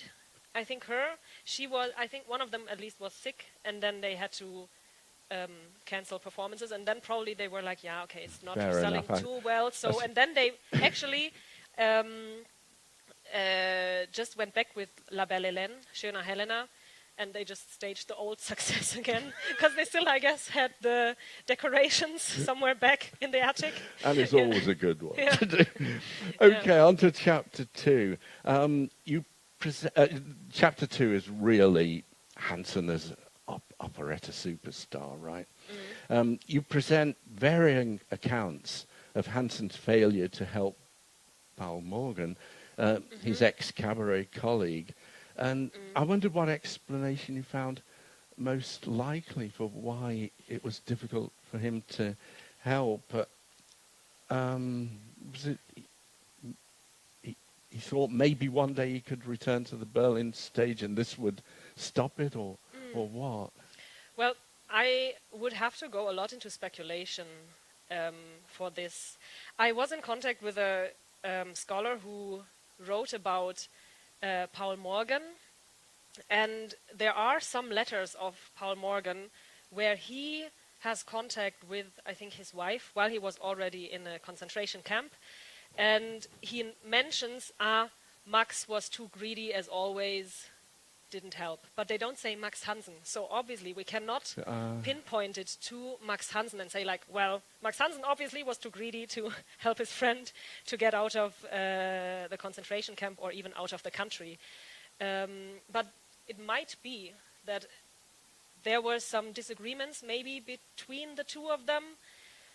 Or it could be, as you say, that Hansen indeed wanted to, or might have wanted to go back to Germany to perform there again, because obviously that was the bigger market, and he had way more lucrative income options there if he managed to go back. Well, but that I again wondered is like, because it comes so soon. This is about a year after he finally gets his Aryan certificate. Yes. And why? He wouldn't need that for Sweden. So I just wonder whether he was thinking, is there a chance I might return to the Berlin stage? So according to the material I have available, I feel like there could have been a chance that he wanted to go back, especially since he tried so hard to get an Aryan certificate. And he actually, like, in the time, in the 1940s, like, traveled to Berlin knowing how many of his colleagues had already died or were in concentration camps. To get this Aryan certificate and like to get like a body examination if he was Jewish or not. So this must have been like an awful situation, and still he thought it was worth it. So either he wanted to go back to Germany, or he was so scared that the Nazis would also conquer Sweden that he thought it might be handy to have an Aryan certificate for himself. Protection. So like it could be both, I think. Right. Then I have a question. You've already mentioned that the Wassertheater in Stockholm was quite small, about 700 seats, and that Hansen earned an awful lot of money. Yeah. And then you give us all the details. I'm money so proud of this calculation. Thanks for talking because about you that. found the sources, that's why. But how did they afford it? Were the ticket prices exceptionally high, or did they sell a lot of tickets at a high price? Well, I don't know exactly how it worked in the Wassertheater, because there I don't have the available data, but I know for sure that when Hansen was playing in the opera, I think they doubled the prices. So they could actually sell tickets to people, and they still sold out with like the double amount that they would have sold opera tickets for. So I think that could have played into this. And I think the long run of the piece also helped, right? Oh, that's because right. usually, it could go on for a while. Yeah, because I think like a lot of the operettas that I saw, they were like of other productions, not with Hansen, they maybe stopped after like 30 performances, and that was fine, I guess. But he could really run for like over 100 performances, and for Stockholm, that is really a long time. I think that's the crucial thing. Certainly in London, if you could make 80 to 100, get over that, you were not going to be in the profits would be in then, but 30 would be a little bit too close. Especially when the Vaudeville Theatre in London was about 600, a smallish one. They weren't all huge in London. No. Okay. Oh, yes, I was interested in what you had to say about women singers, and again connected to the money that Hansen is earning, because in America and the UK, it was women singers often earned more. They would be the great stars and the Gaiety Girls and all that kind of. They earned a lot of money, and I couldn't. I don't know how much Fritzi Massari earned in Germany, but it doesn't seem as if there were, a set of Swedish superstar women singers who could command those kind of salaries. I think there were some before the 1930s, but in the time that I analyzed, like, as a feminist, I'm very upset. Like, Sweden really didn't pay well to those female singers at the time, especially next to Hansen, I think, because I think they spent all their money on him, so they didn't have much money left for. Maybe they weren't the wonderful progressive society they are Yeah, today. right. That's, I think, what I actually thought too. Like, I had Yes, so I high know. hopes for Swedish You'd think theater so, history, wouldn't you? because today, you know, such a shining example. Yeah, not back then. Well, there must be some explanation. Hansen transferred existing operetta to Sweden, but Yeah. he didn't create or facilitate the creation of new operettas. What's the explanation for that? I think he just never found a creative hub as fruitful and as productive as in Berlin anymore. So in Berlin, he had these super talented, like Ralph Benatzky was writing exactly for him, right? Leopold was written for him. But in Sweden, he lacked this kind of network to some extent. Obviously, he Was the reason political for that, do you think, mainly? Or was it just that it didn't exist for him in Sweden because Yeah. he was an Yeah, outsider? I think he really tried to get a network there, because, like, obviously he tried a little bit with this Danish play Lille Napoleon with Erik Fien. So there he got like a little bit of like Danish production hub going. Whether it was political, maybe. I think another reason could also be that Sweden never had a big operetta production as big as Berlin or Vienna or Paris or London. No. So they just didn't have the personnel to come up with something out of nowhere. I think there, like as I say in my thesis, there are like 3-4 operetta composers who are from Sweden and who wrote Swedish operettas, but they also never traveled far. So I think there was way less money involved, because they couldn't sell it to other countries. And yeah. Yes, by thinking at that time, particularly in Yeah. the 40s, because at one time operetta was circulating around Scandinavia Yeah. and Finland too, Yeah. the Swedish theatre in Helsinki. Yeah. You know. But at this time, it would have been difficult, wouldn't it, to make any money out of international touring?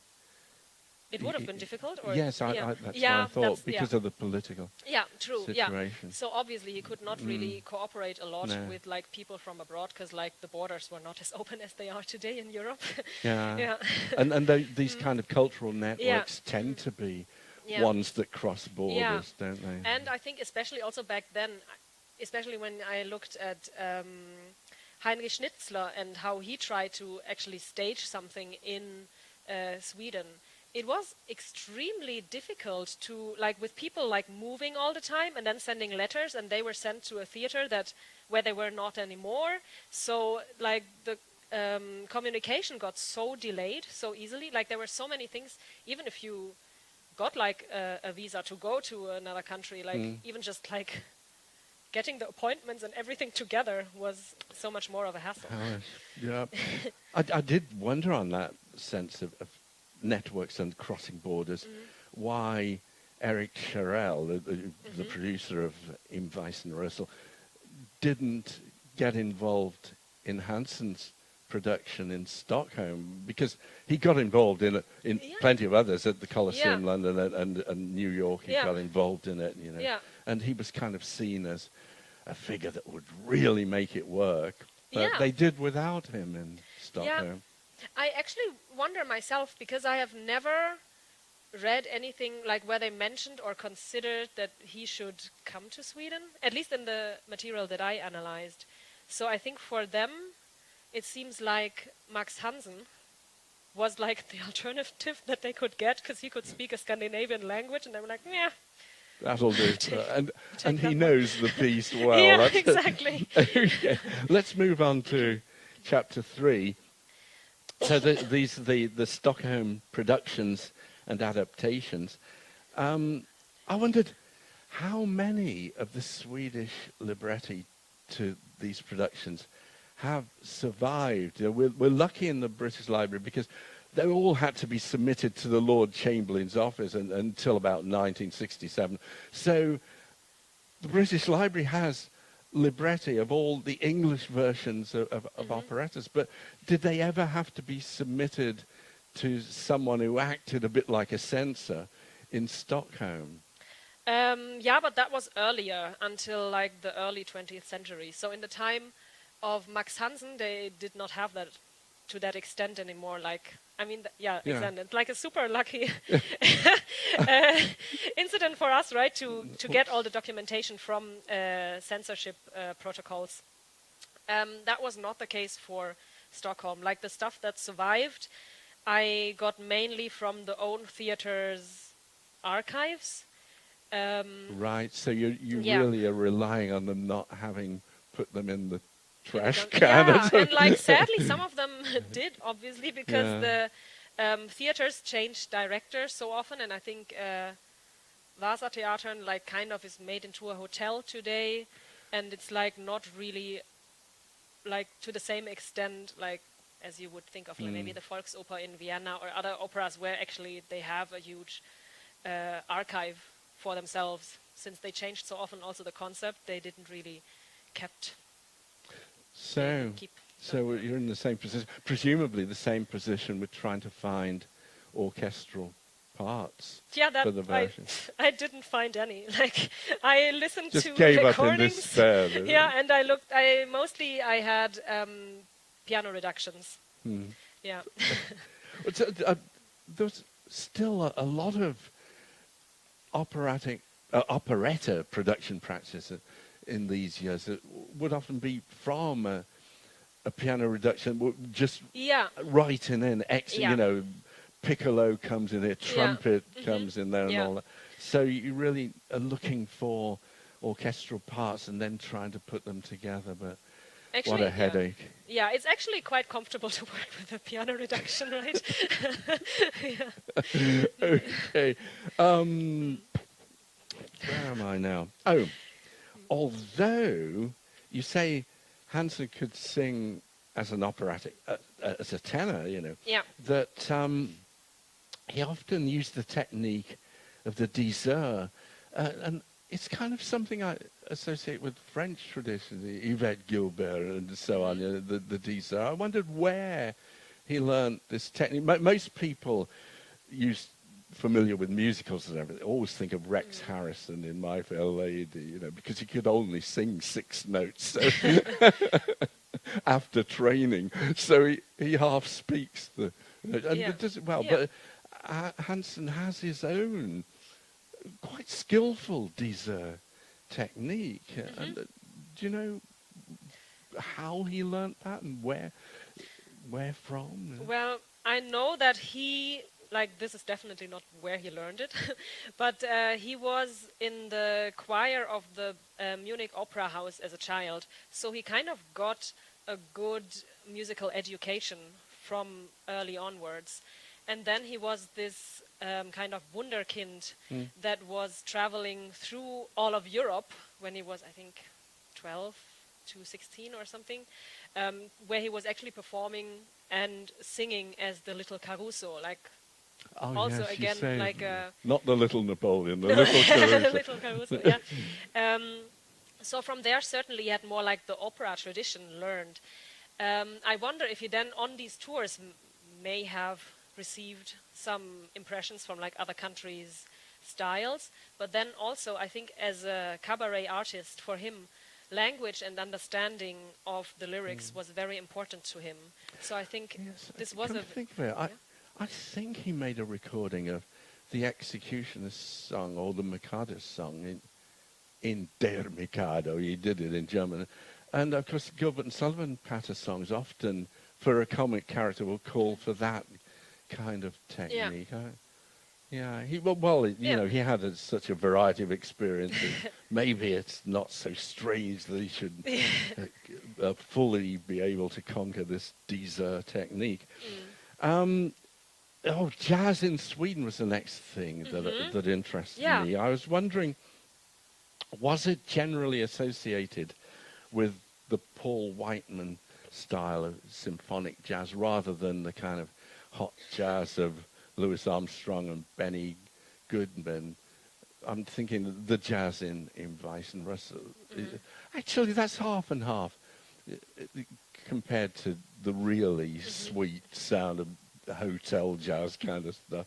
But what was the attitude in Sweden? Because in Britain, certainly there's a feeling that there was a more respectable kind of jazz, and then there was this hot, steamy jazz, which probably said something about your moral well-being. Yeah. Yeah, I think it was... oh, sorry. Did you, No. I think it was something similar. So I think, especially, like, there were these kind of Swedish jazz bands that had a very, like, let's say maybe European jazz style that they performed, and that was kind of hip and cool. But again, I think it was also like this racial idea of like if this is like black jazz, like that must be wild. Like that's wild jazz. Yeah. So the jazz in Axel is Stunden Himmeln. Is Yeah. What kind of jazz was that? Because I don't know that piece. I think it is more used as a marker because they don't really perform like American jazz there. It's again like a very European version, as we learned, a stereotyped version of jazz. But I think at the same time, like the female protagonist, she is playing the banjo, right? So she's this very exotic person who plays something foreign, who plays something actually attractive, something hot in a way as well. So I think it was this fascination of the other, of this exotic That's culture. interesting. That was, the banjo would have those associations, because in the 1890s in Britain, the banjo was already becoming like an upper class instrument. Oh, really? Even the Prince of Wales, who became Edward VII, took banjo lessons from a black Canadian banjo player. And the banjo is in the Royal College of Music, if you want to see it. Doesn't look that impressive, to be honest. But the banjo became the most best-selling instrument magazine, monthly magazine in Britain. So weird about banjos. But I suppose with Axel Stunden Himmeln, I was wondering whether there was anything that resembles like the jazz European music culture wars that you get in something like the Herzogin von Chicago of Kalman, where jazz represents the crude American money-making, we're American, we know what dollars are worth, and the Chadash represents good old Austria-Hungary. There's nothing like that happening, because it wouldn't have the same relevance, would it, in Sweden? I mean, for sure, in Axel Stunden Himmeln, there is a lot of like America depicted, since it was like the plot is set in America, in Hollywood. But I think they kind of portrayed it as something modern and something fascinating, if I understood it correctly. Like that's how I would interpret it now. So it's kind of associated with modernity, even if it's not associated with modernism. Yeah. I was the one who makes that distinction between. How much do you think Hansen's 1935 domestication of Im Weißen Rüssel at the Oscar Theater contributed to it being a greater success? Because you show about very interesting changes that are made to appeal to the Swedish audience. So is this a case where you can see that it's not just the music, the book, the lyrics, it's also the producer can have an effect in directing it towards the audience expectations are fulfilled? Yeah. I think in that case, definitely. I think it is way more funny for a Swedish audience to actually also recognize themselves in a way in the piece, if they have a Swedish character who represents all the funny quirks that... You say they moved it from the Salzkammergut to Tyrol, because it would be more familiar. Exactly, that's actually very funny, because like as I said earlier, the operetta plays in the Salzkammergut, but in Sweden they moved the operetta to Tyrol, and Tyrol was, I assume that's my yeah, that's my assumption, that this was just way more famous as a culture, and it had more of this like ideas of rurality and the mountains, and that somehow made them like having a more romanticized image of. Although you do even go so far as to suggest Austrian cliches. Yeah. So, Yeah. and in your lecture this morning, Yeah. I was going to ask various things about otherness, but you covered things so well in that lecture. The only thing I'd say is that I've really fretted about this and tried to sort out when is a stereotype othering and when is it not, you know? And I come to, there's no hard and fast line, Yeah. but sometimes with othering, it's like all you're saying is this person is not you, you know, they're foreign. So, and you don't even have to be accurate. You know, you mentioned das Land des Lächelns, Yeah.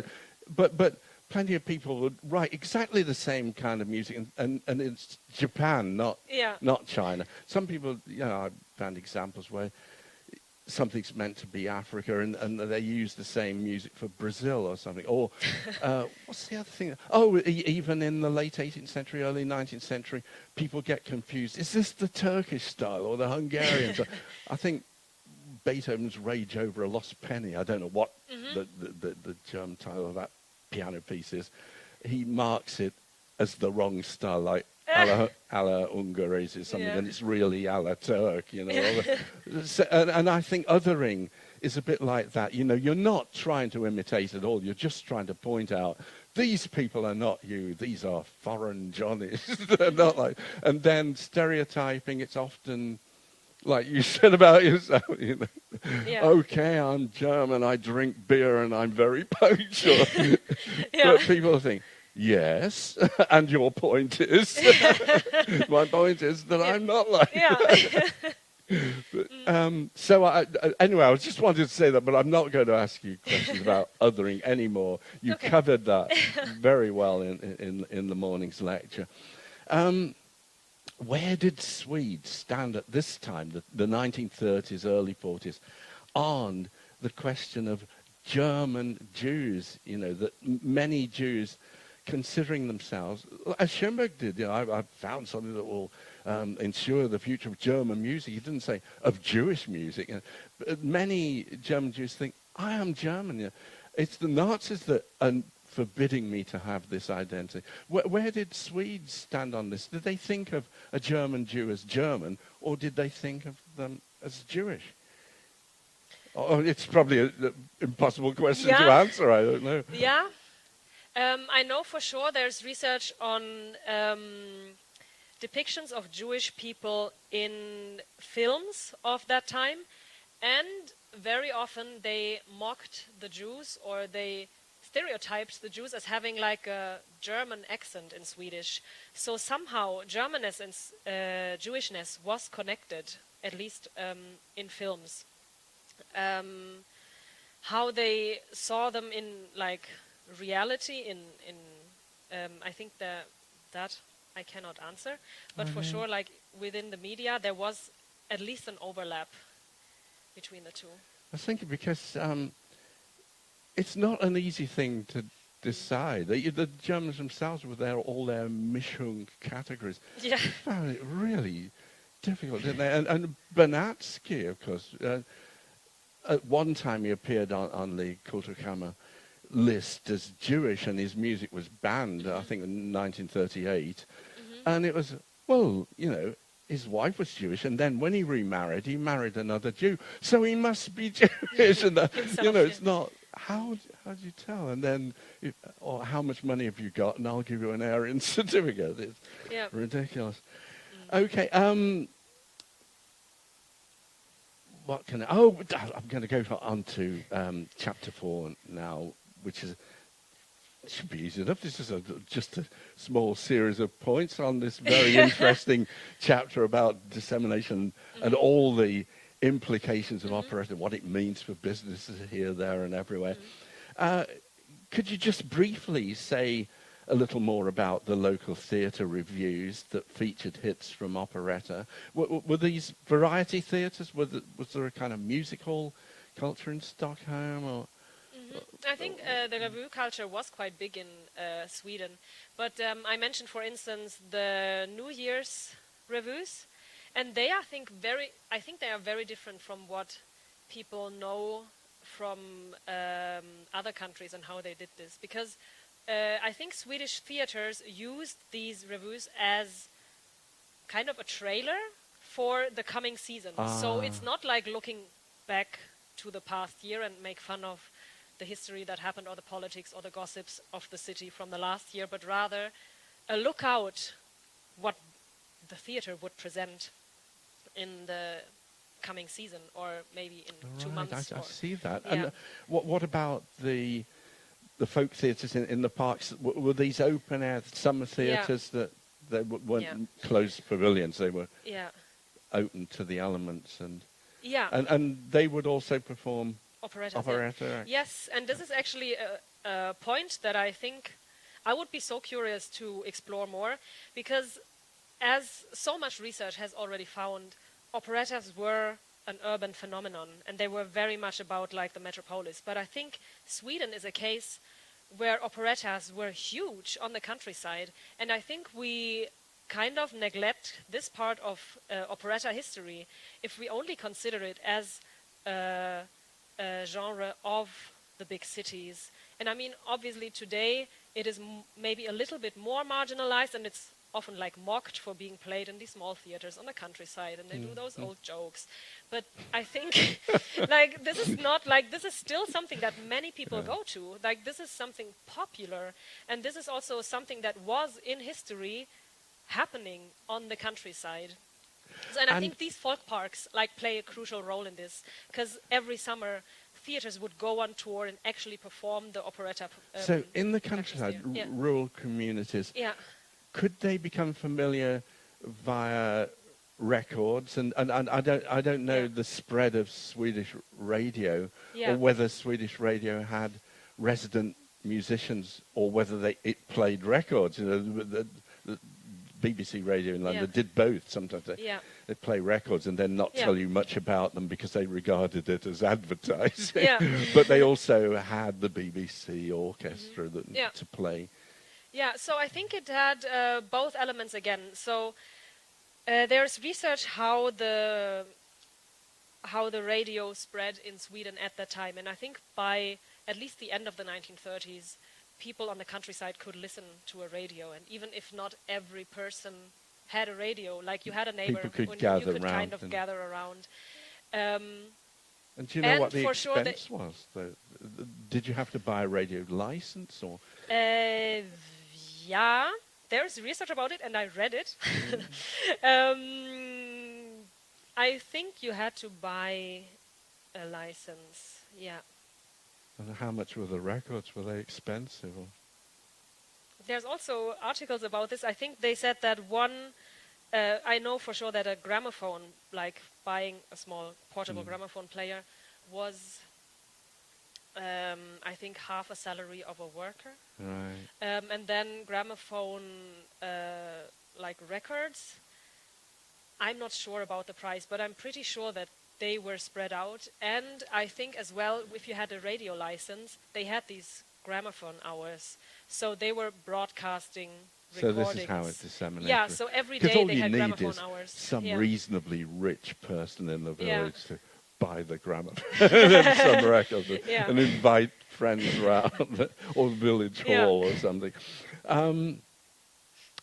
Just as a matter of interest, why do you think Hansen didn't appear in Poor Savoy, Ball im Savoy, the Ball at the Savoy, the Paul Abraham? Because the character of Mustafa Bey in that operetta just seems to me absolutely perfect for Hansen. So do you know why he wouldn't want to play that? It's a great comic role. I really don't know. I think partially, as I analyzed his contracts, he could choose himself. Like, he was first signed as an actor even without the piece. So he could then decide himself, and this is really unique, that he could decide, I want to play in this operetta and not in that one.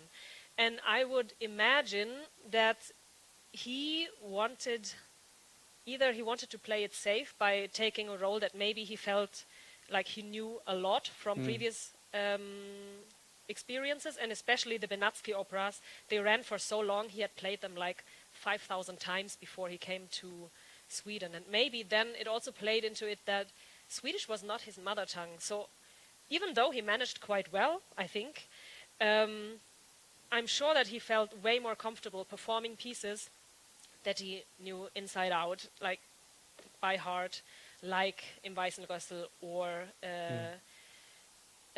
Axel an der Himmelstür, for instance. Right. And you may be pleased to know I'm on the final question now, but it's something that I encountered doing some research on operetta in Finland, that there aren't enough singers to go round to divide into, I am an opera singer and I am an operetta singer. So you'd often find the same singers, very high quality singers, wouldn't think, oh, operetta, it's beneath me. No, they'd perform both because it was the only way to earn a satisfactory salary. I wondered in Sweden whether they could divide into serious opera singers and then more light entertaining operetta singers. Did that happen, do you know? Or did they mix the repertoire? Sometimes they mixed it. But I think the one case, I don't remember his name, but it was an opera singer who then participated in a piece in an operetta with Hansen. And they were very critical of him because he did not meet the comedic style of operetta. So they kind of saw it as a disadvantage. Well, you need to act. You need to act in operetta, don't you? You can't just stand there like... Yeah. So there were attempts, and some people did overlaps, and for sure there were overlaps in, like, the venue, for sure, that the opera house of Stockholm was playing an operetta per year. But like when it comes to the actors or the performers, I think they tried, but they didn't really do much overlap. Okay. Yeah. Well, that's the end of my questions, but I do have a comment to make in closing. I've written this down so I won't forget it. I wanted to say that I admired the quality and the originality of your research. Operetta in Sweden, especially in Stockholm, was of major importance. I noticed from elsewhere that, when I co-edited the Cambridge Companion to Operetta, we had such trouble because I had no idea of your existence. Finding someone to write about operetta in Sweden, we got a Finnish guy in the end, and the one that someone told me, oh, he can write about it, turned out to be dead, so he couldn't write about it. You're very much alive. So it's of major cultural importance, and it influenced so many countries, Scandinavian, Nordic countries in general, with what was going on there, what they brought there, and what was toured around. But much neglected by musicologists, so I hope you've given a kickstart to this. And your empirical and historical research is exemplary, and your command of English, quite frightening at times. It's impressive, it really. Thank you. So thank you very much, Mirjana. Thanks a lot.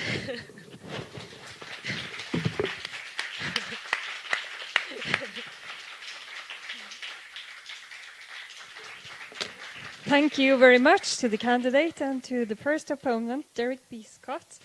We will now have a break, and I have to say that should any person present in this room want to speak as an opponent ex auditorio, notice should be given to me during this break. And then the proceedings will continue at 10 to 3. Okay, thank you. Thank you. And we have to do the... We have to walk. Yeah.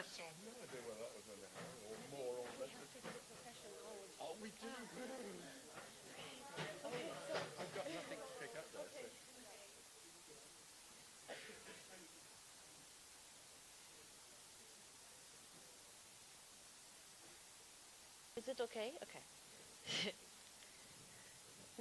It interferes with the glasses. It's a struggle. I felt it myself. Does it work?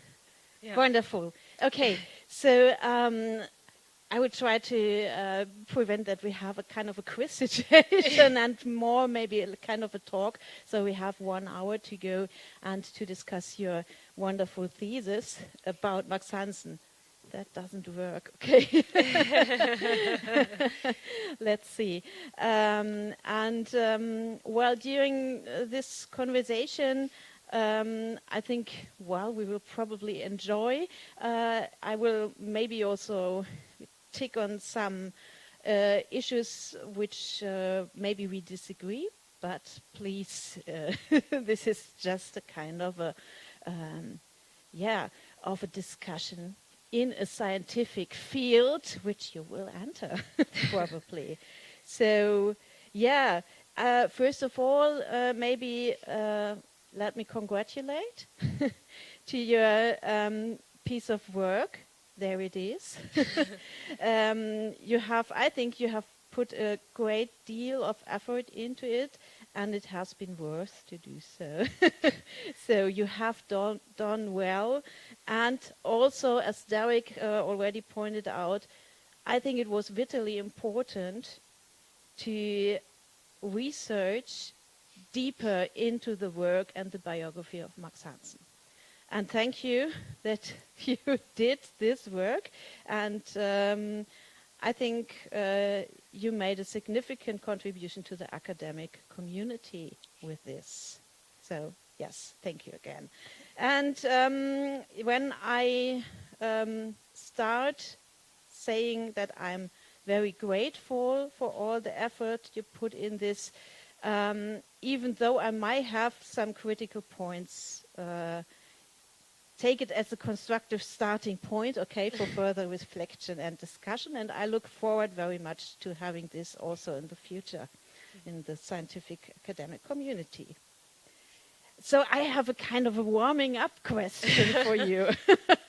Well, I think after 1 hour and you're still alive, so hopefully for doing further research and maybe contributing chapters about the Stockholm operetta scene,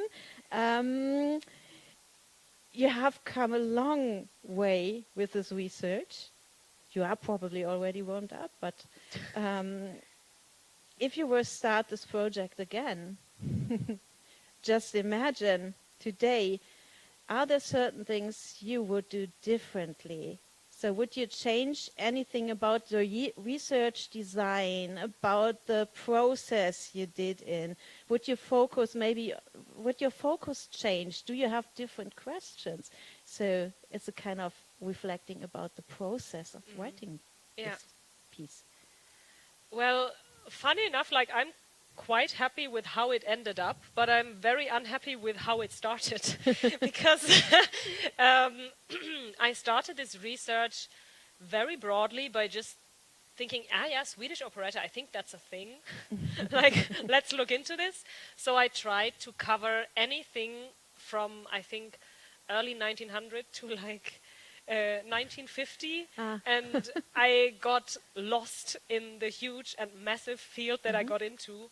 And at some point I realized that Max Hansen is this crucial role that actually made operetta really successful in Sweden in the 1930s and 40s. So I wish I had started earlier by just focusing on a person like him, because I could have saved, I think, a lot of time if I had focused on him from the beginning and collected material from that period more, and not starting, I think, from 1900 and then working my way through. But I think that's also the process of research, right? You don't know Yes. that this is going to be something important. Yes, of course. And it gave you the background also to evaluate the work of Max Hansen, which you probably maybe, I don't know, couldn't have done before. So So it was I guess it was still helpful. Yeah. Okay. Yeah. And where do you see when after finishing all this, well, maybe it's the point at the moment that you say, okay, I just want to have this finished, but where do you see critical points or findings of your research which you would like to follow up and say, okay, this is not adequately covered in my thesis, or this is the way I want to proceed? I think there are several points. First of all, I think I would really love to work more on the role of women in that field, because especially Martha Lundholm was a theater director at that time, and I think she must have contributed a lot to the performance of operettas and a production in Sweden. And I think I'm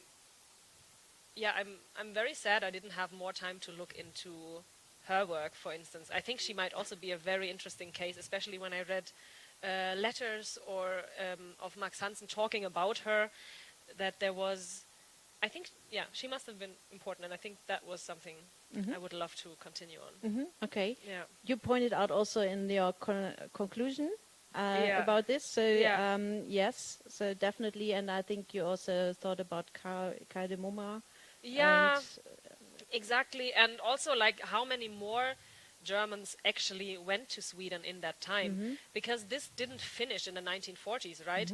And I think this is also something that could be analyzed way more, how operetta production and performance continued until the end of the 20th century, or even until today, where I feel like we don't really have much research about that. And that could be interesting. Yes, go I further. agree. I agree. I also thought that's a very interesting point in your, and maybe we will come back to Fischer-Lichter also in this case. But going deeper also in maybe different profiles of the theater emigres, why not? Could be an idea. Yes. So yeah, I think that's a good point. Coming to more focus maybe on the dissertation now, and but connecting to what you already mentioned about the process. So when you started in a very broad idea of researching these topics, you probably came across a lot of different archives. And I found the description of the archives in your introduction relatively short for a person like me. And I would really be glad to know a little bit more about it. Of course, I know the archives in Berlin and Vienna, because this is my research area. But I do not know those archives in Stockholm very well, and I also wondered, you did not mention any state archives regarding, for example, business administrations or sources like this, which usually we would find in Austria in state or city archives or so, and also no personal estates or private estates, maybe from the theater people, but also maybe from fans. Max Hansen was a star, so he probably had a lot of fans. So can you clarify a little bit the situation and what sources you picked and which not? Yeah. Why? Yeah. This is a very painful question for me because... I'm sorry. No, because I suffered a lot during my research. Because there are... Max Hansen had children, and they have an archive. And I desperately tried to get access to that archive, and I did not. Okay. So I have no idea what's in that archive. Apparently it's not catalogued. But I didn't manage. I was in contact, I really did not want to be a stalker, right? Yeah. So I really tried to contact the children of Max Hansen through various contact points, I would say. I got once an email back saying like, yeah, we have an archive and it's not really cataloged. You can come if you want. And then I was like, oh, but when can I come? And then I Yes. never heard back from them, even like when I asked again. So this was very frustrating. And I think that could really have helped me to paint an even better picture of like Yeah. Max Hansen and his work, obviously. Then since I was in the beginning really focused a lot on the performance of operettas, I mainly went for the Musik- och Theaterbiblioteket in Stockholm, which archives the libretti and the music, whatever is preserved from the theaters at the time. They have, partially as I have written in my thesis, they also have, sometimes they have contracts or at least like pay slips. So that was really helpful. And I think what was the best preserved archive was the one of the opera house, the state opera house in Stockholm, because Yeah, that of continuously, So tell me not? why? Yeah, because they are state funded and they always, they had a great archive. Yeah. So They're important, you know? this is easy. Yeah. So from there I got the most, also like the theater contracts, and so that was really helpful information for me. Yeah. Okay, so this material all of the material is still in the opera house in these archives, because Yes. this differs a lot, as you know, from the situation in Austria or in Berlin. Yeah. Okay. Yeah. Yeah. And actually, we ticked on this question already with Derek. So there is not any evidence from fans or so which you found, or did you, or maybe also the people, the children are, of course, family might be difficult. So, but maybe from the other people involved as directors or as leading parts or musicians. Yeah. So there is a documentary about Max Hansen where the film interviews people who were fans of Max Hansen in Germany. So that is one of the sources that we have about fans, which I think, since this was like early 2000s and they were quite old then, I don't think I could still reach out to them. I'm sure that there are some other colleagues which could help to reconstruct a bit more of like Max Hansen's work. For instance, Paul Morgan, as there was just this book, I think it was published last year, and I think in the Theatermuseum in Vienna, they still have a lot of these archival materials like letters and stuff. So maybe there could be more where I could actually look for like theater directors he worked with. And, You can always look for more. So this could be never ending. But, well, the question is if this would contribute fundamental new insights to your research. Of course, you never know. But, well, maybe explain to me why you think that with your sources which you used, you could do a well-grounded contribution to your research question about the transfer of popular musical theater, because you could, of course. Well, I think the archives that I consulted, they preserved quite a lot of the material, and we have these letters that I already used, and these letters are really not just like Christmas cards between friends, but they actually discuss a lot of how to plan an operetta production and how to plan if someone can escape Nazi Germany, how like really like even like desperate letters, right, of musicians who were like, I would even learn Swedish for going to Stockholm. And I think these already show quite well the importance of Hansen as a figure, and also with the librettos that we have, with the handwritten notes that they have inside. They really show how he adjusted each piece to daily performances, even when there was something new happening. So I think these sources were quite suitable for my research question on how Hansen influenced the performance practice.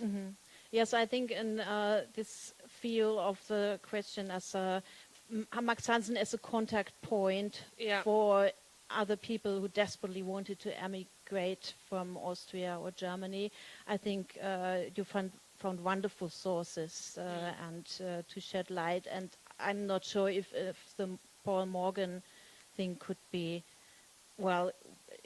answered in any way. Yeah.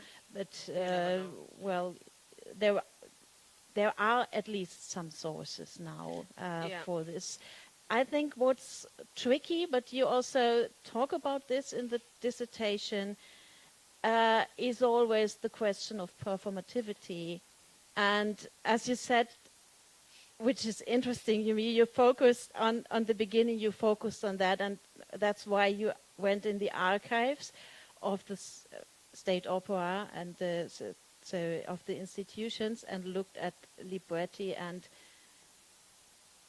yes, what else? Because it's difficult to catch the performance, and especially it's so difficult. It's for all of us an issue, which is very difficult. Yeah. So don't worry. But how do we recognize, especially in popular musical theater, ironic references? Just on, well, there are different possibilities and different sources, of course, because just on the basis of libretti, it's really, or textbooks, it's really difficult. And I will give you one example of what I think about. It's the figure of Herrling, which you discuss in the thesis. Because his overemphasis on Austrian cultural markers, which you sketch, which also includes music, which I enjoyed very much. I think it's very nicely how you point this out in chapter 4. But this overemphasis might not be taken serious as to underline an Austro-fascist idea, cultural idea. You mentioned also Schuschnigg. But rather could also undermine this notion of the idea of a superior Austrian identity. Yeah. And it's difficult to decide. So what do you do? How do you position yourself as a researcher in this field? Well, I think this notion of irony is actually what the theaters did on purpose, right? So that we cannot, in the end, interpret what they meant for both possible censors, but also for the audiences. Because obviously, as popular musical theater, it tried to attract the broadest possible audience. They wanted to make as much money as possible, to sell as many tickets as possible.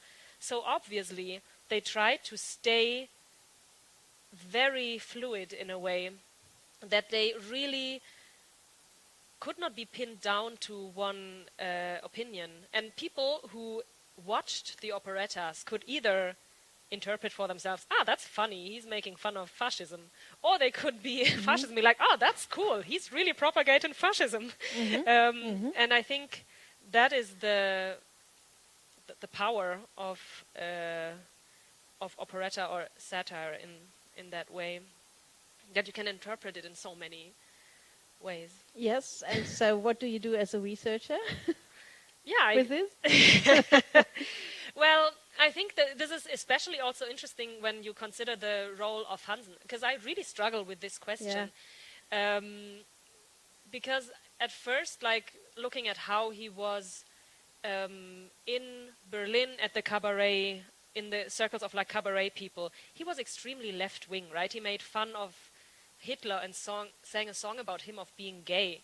Like, he was, I would really associate him with like left-wing circles. But then when you see how he was in Denmark, he cooperated with Erik Fien, who I think also produced quite a lot of music for the occupation, like for Nazi Germany, in a way. So somehow Hansen positioned himself a little bit different there, and I wonder if this has maybe to do with like his aim for like trying to find security in a way, or like whatever people were available at that time. But I think even for himself, it's quite difficult to say whether he was like super left wing or not.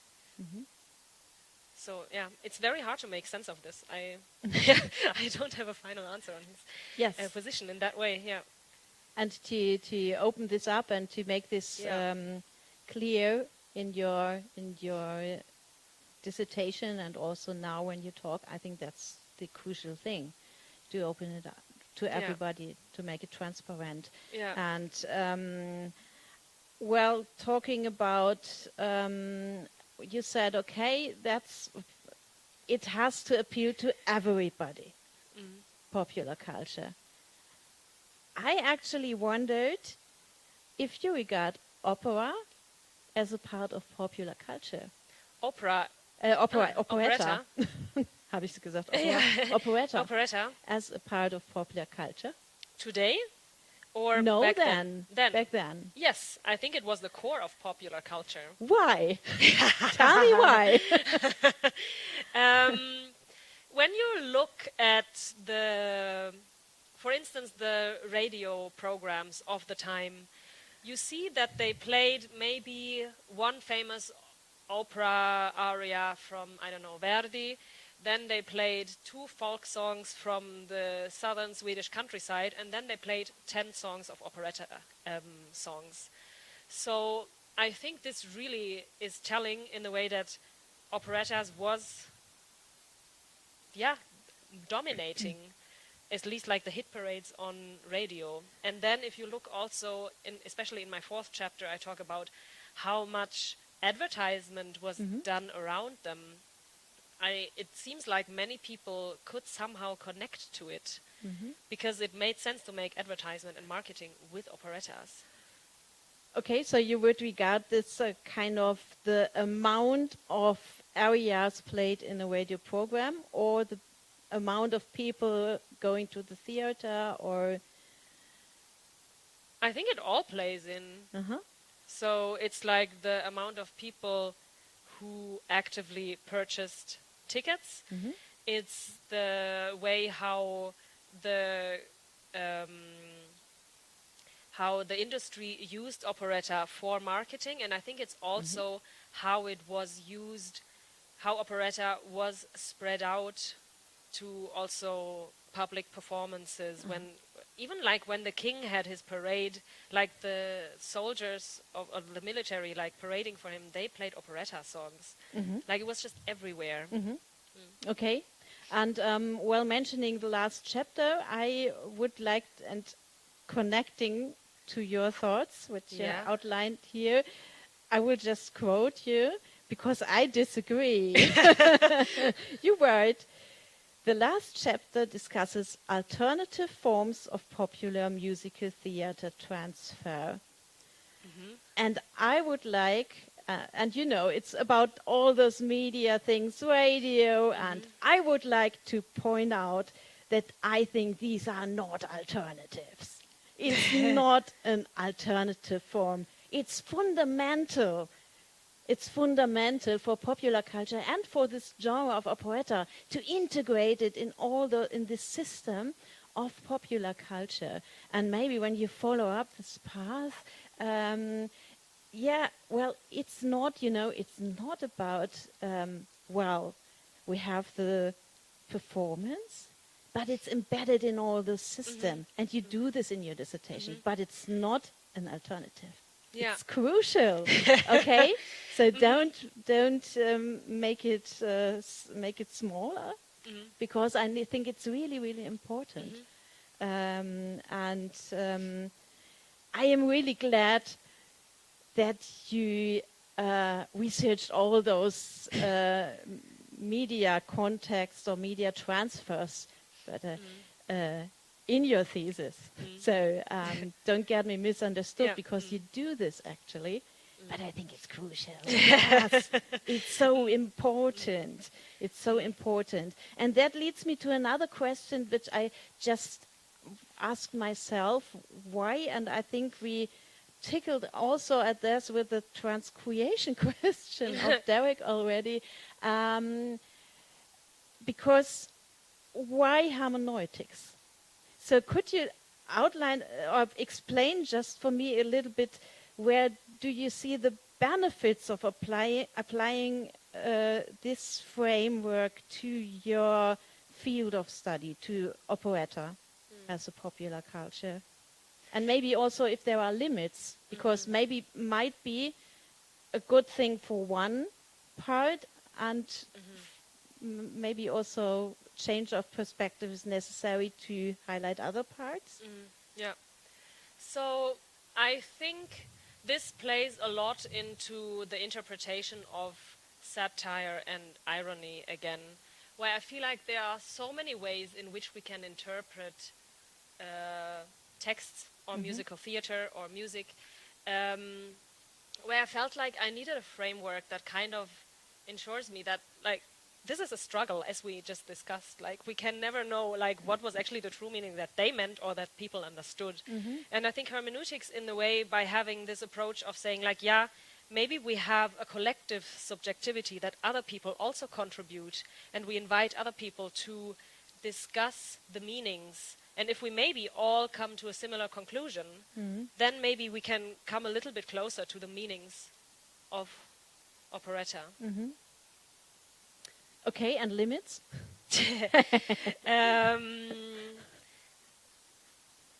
Yeah, I think the limits are definitely, again, that we will never know what they actually meant. But is this, why is this important? Because so many people watched it. I think it's because it was such a huge part of our culture, or Swedish culture at that point. It still shows, even if we don't know, so where they're like pro or anti a certain issue, we still see that these were issues that they discussed.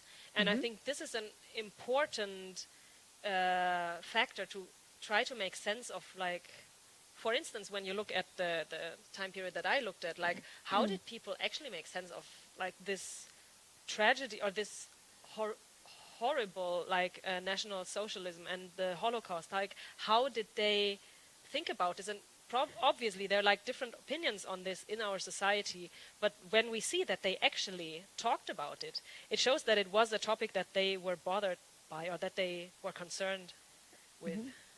Okay, you know, I asked because in the musical field, hermeneutics is very much related to the concept of the artwork and of high culture.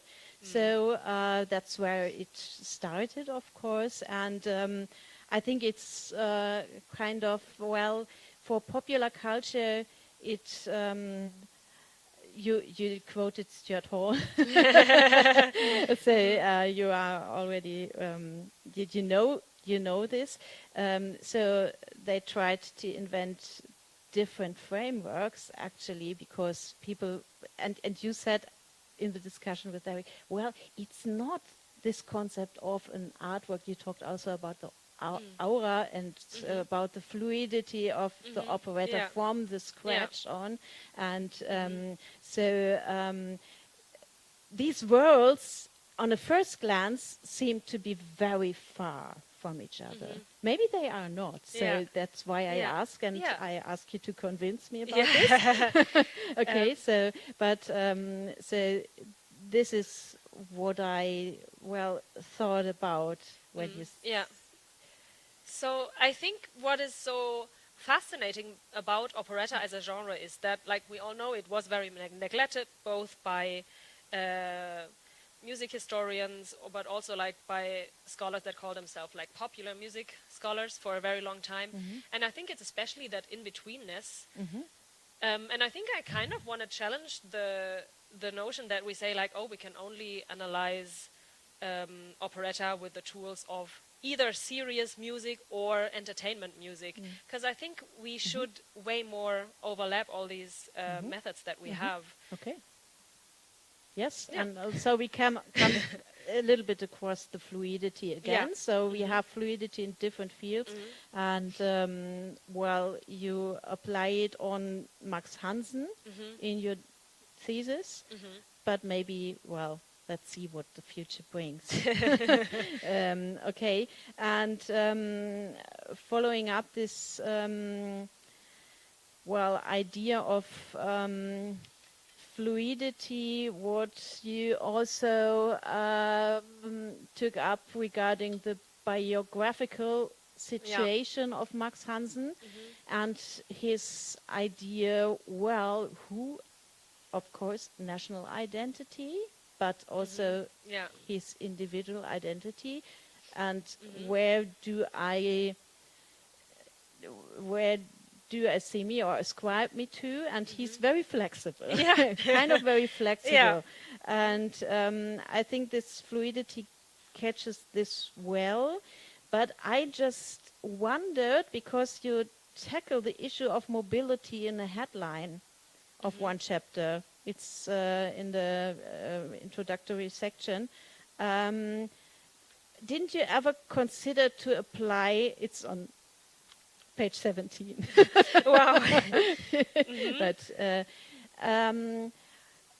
didn't you ever think about maybe applying concepts for mobility studies instead of the idea of cultural transfer, which relies very much on that there exist different cultures and there is some movement in between? That would match perfectly more to this kind of fluidity which you always well it's always there, but then it goes back to the and seems to, even if it's bidirectional. And actually I like that you go to Fischer-Lichte, because that's exactly you also write it, she avoids terms like influence or also reception, which is also a term which you use widely in your thesis. So maybe I have a feeling of inconsistencies sometimes in the thesis, and I wonder if maybe mobility studies would have helped you outside. Maybe. I think with the entangled performance histories of Erika Fischer-Lichte, I hoped that I already covered this issue to some extent. So she really highlights what we now also discussed about, like how the transfer of operettas happened like through technologies, through like other places than the stage. And I think this is kind of the idea that I pursued, and that's why I chose her. Yeah. Yeah. Well, I think it's a good concept. It's a good idea. I just wonder, because I think, well, later in the thesis, I think it's the last chapter, you rely very much on foreigners concept, with this about different grades of inclusion and acceptance, which is very much about the idea of integrating into one culture. So, and this stepwise. Yeah. But Fischer-Lichte's concept, I think it's another concept, isn't it? Yeah, in a way. I think what I found interesting about Forner's concept is that, again, I read it in a way that this is kind of tackling fluidity, that sometimes you have jazz being depicted as something foreign, and sometimes you have jazz depicted as something that is our culture. So I think maybe I just read Fornes in a different way. Yeah. Well, that's why I asked. Yeah. So because for me as a reader, I saw a little bit kind of a contradiction, and so you read him as well, also in this fluidity frame. Yeah. Okay. And since you mentioned this, well, and when is a jazz performance, or is something regarded as foreign, and when is it regarded as ours? Well, that depends on the performance. Do you think so? I disagree. Well, I think if you portray it as something that it's part of your culture on stage, then it is, in that piece, it is part of it, no? I would say. Well, you go to the on the level of the stage performance. Yeah. Okay. Yeah. Yeah. So You mean like in Sweden, in Swedish society, when they consider jazz as being something that is yes, like you theirs? can warn it, and maybe. Well, what about the audience? Doesn't it play a role? Yeah. Because you said it's in the performance. Okay. Yeah. Yeah, on stage, yeah. And then obviously, yeah, if you get into it, like it also depends if we think about if Sweden, as like all Swedish people, consider jazz as part of their own culture. I think obviously it plays a role what those people thought about it. Uh-huh. So it's not just in the performance. It's how it is read and made sense of. Yeah. So it's how it's decoded. And so, yes, so this is something which you also kind of mentioned in the lecture today, but it's also in the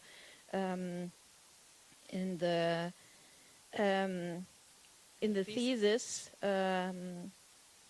And well, since you mentioned jazz, I also wanted to ask you about what actually, because you use it, what the hell is authentic jazz? Yeah. Because you write it. And I will also quote one because I think this is maybe left, and you are on another point now. You also write about authenticity, and this is a little bit about the authentic jazz question. Having grown up speaking in a southern German dialect, he, Max Hansen, could authentically portray the Austrian waiter Leopold. My students will be crazy about this because they always say, "Okay, whoa, they have seen a performance, or I don't know, a music example, and they said, oh, it's so awful. This is a Bavarian who tries to imitate a Viennese." Wow. And they said, "Oh, you can't do it." And everybody hears it. I do not hear it. Yeah, but I think so how authentic is the portrait of a Bavarian not born, raised, for an Austrian waiter? And does it matter, or why is it important? And so the concept of authenticity. Yeah. You know. So funny enough, I think whenever I'm in Austria, I encounter this too. Like I think talking about like the bird seller, there are so many Austrians who complain about performers not like hitting that dialect. Or so I think for Austrians this is like a very big topic, as you say. But I think the authenticity comes from this stereotyped Berlin perspective. So for a Berlin audience, anything that is like, I don't know, south of Nuremberg, or probably even, Nuremberg included, obviously, like, that's authentic Alpine culture. So I think it is more authentic in that sentence. I meant it more from a Berlin perspective, maybe. Yes. Yeah. Or as a kind of for the Berlin audience, it is kind of, it seems to be authentic. So it's a question of how to authenticate also what's going on according to those stereotypes which you talked nicely this morning about. So but I think this is very important to always make it clear. And in the jazz question, this kind of authentic jazz, actually the source isn't mentioning authentic. it's talking about American jazz, and that's what's discussed also with Derek, because I think it's the marker of Americanization, which the source talks about, and not about authenticity or not. I'm not sure, but so how this is described and what function it is. Yes, so. So this was very much. I was very much aware that this in your lecture was. You thought about all this in the lecture. So I have some more. So maybe we will have some water. I have some more. So this I have 3 categories. One is critical questions. We are over this. In between questions and more interest questions. So, and there were a lot of more interest questions, which I will enjoy to also ask you tonight. But some maybe are also, or not, or any time or so. And some already were answered with Derek, so I can leave this. So I had the question about review culture too, for example, and how it is. And you said, well, there was a quite huge review culture, because it's interesting how Hansen with the White Horse Inn could relate on those or not. Yes. So, and I will just comment on one thing, because I'm always interested very much in vocal performance. And we also tickled that, but ticked on that. And the vocal performance of Max Hansen is very special. And Derek asked, where did he learn this? I think actually the Cabaret der Komiker is a very important venue for those things. And you had this wonderful example in the introduction of Max Hansen singing. And I wonder if there is, so this voice and performance style is highly individual in a way. But had there been any similar vocal performance in Stockholm before, or do you know any? So and was it noticed as something special or not? So that would maybe also give a hint in the direction. So I'm not sure about how much this musical style was, or this voice of Hansen was kind of a thing before in Stockholm. I know for sure that they commented on it as something special, iconic for him. So it might be that they actually considered it as something iconic for Hansen. But also, like, the recordings of operetta or like recordings of Swedish artists from before the time of Hansen are quite rare. Like, you have maybe like 10 more years, or 10 years previous to that. But they didn't really record that much operetta in Sweden from that time. It was, I think, only from like the same period maybe where I encountered other Swedish recordings where they have this kind of parlando style a little bit, but I'm not sure if that was like Hansen influencing them or if they both just coexisted and had the same style. Okay. Yes. Trendset. So, but if it was noticed, was it noticed? Was it alienated? So, wurde es als fremd wahrgenommen? So, did they think it was? So, was there kind of othering with this voice, but in a positive way? So, it's not othering. So, so did they recognize it as something foreign or special, or? Funny, I think sometimes they considered it as something bad, because like those reviewers were very critical about Hansen, and I think very often they said he can't even sing. Like,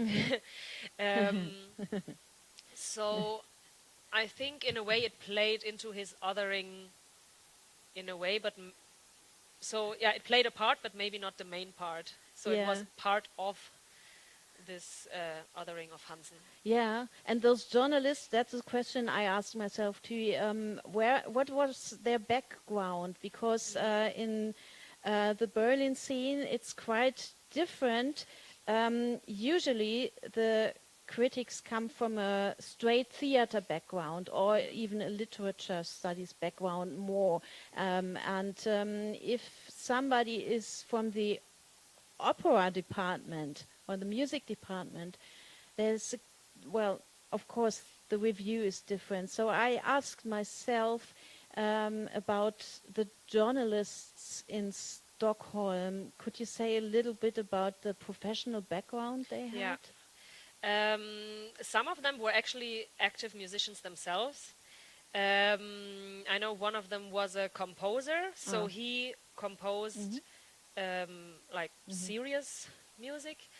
I know for sure that Kardemumma was also an operetta critic. He was the guy who translated a lot of the libretti for Max Hansen or with Max Hansen. So I think very often those people were somehow also in the productive scene involved in a way.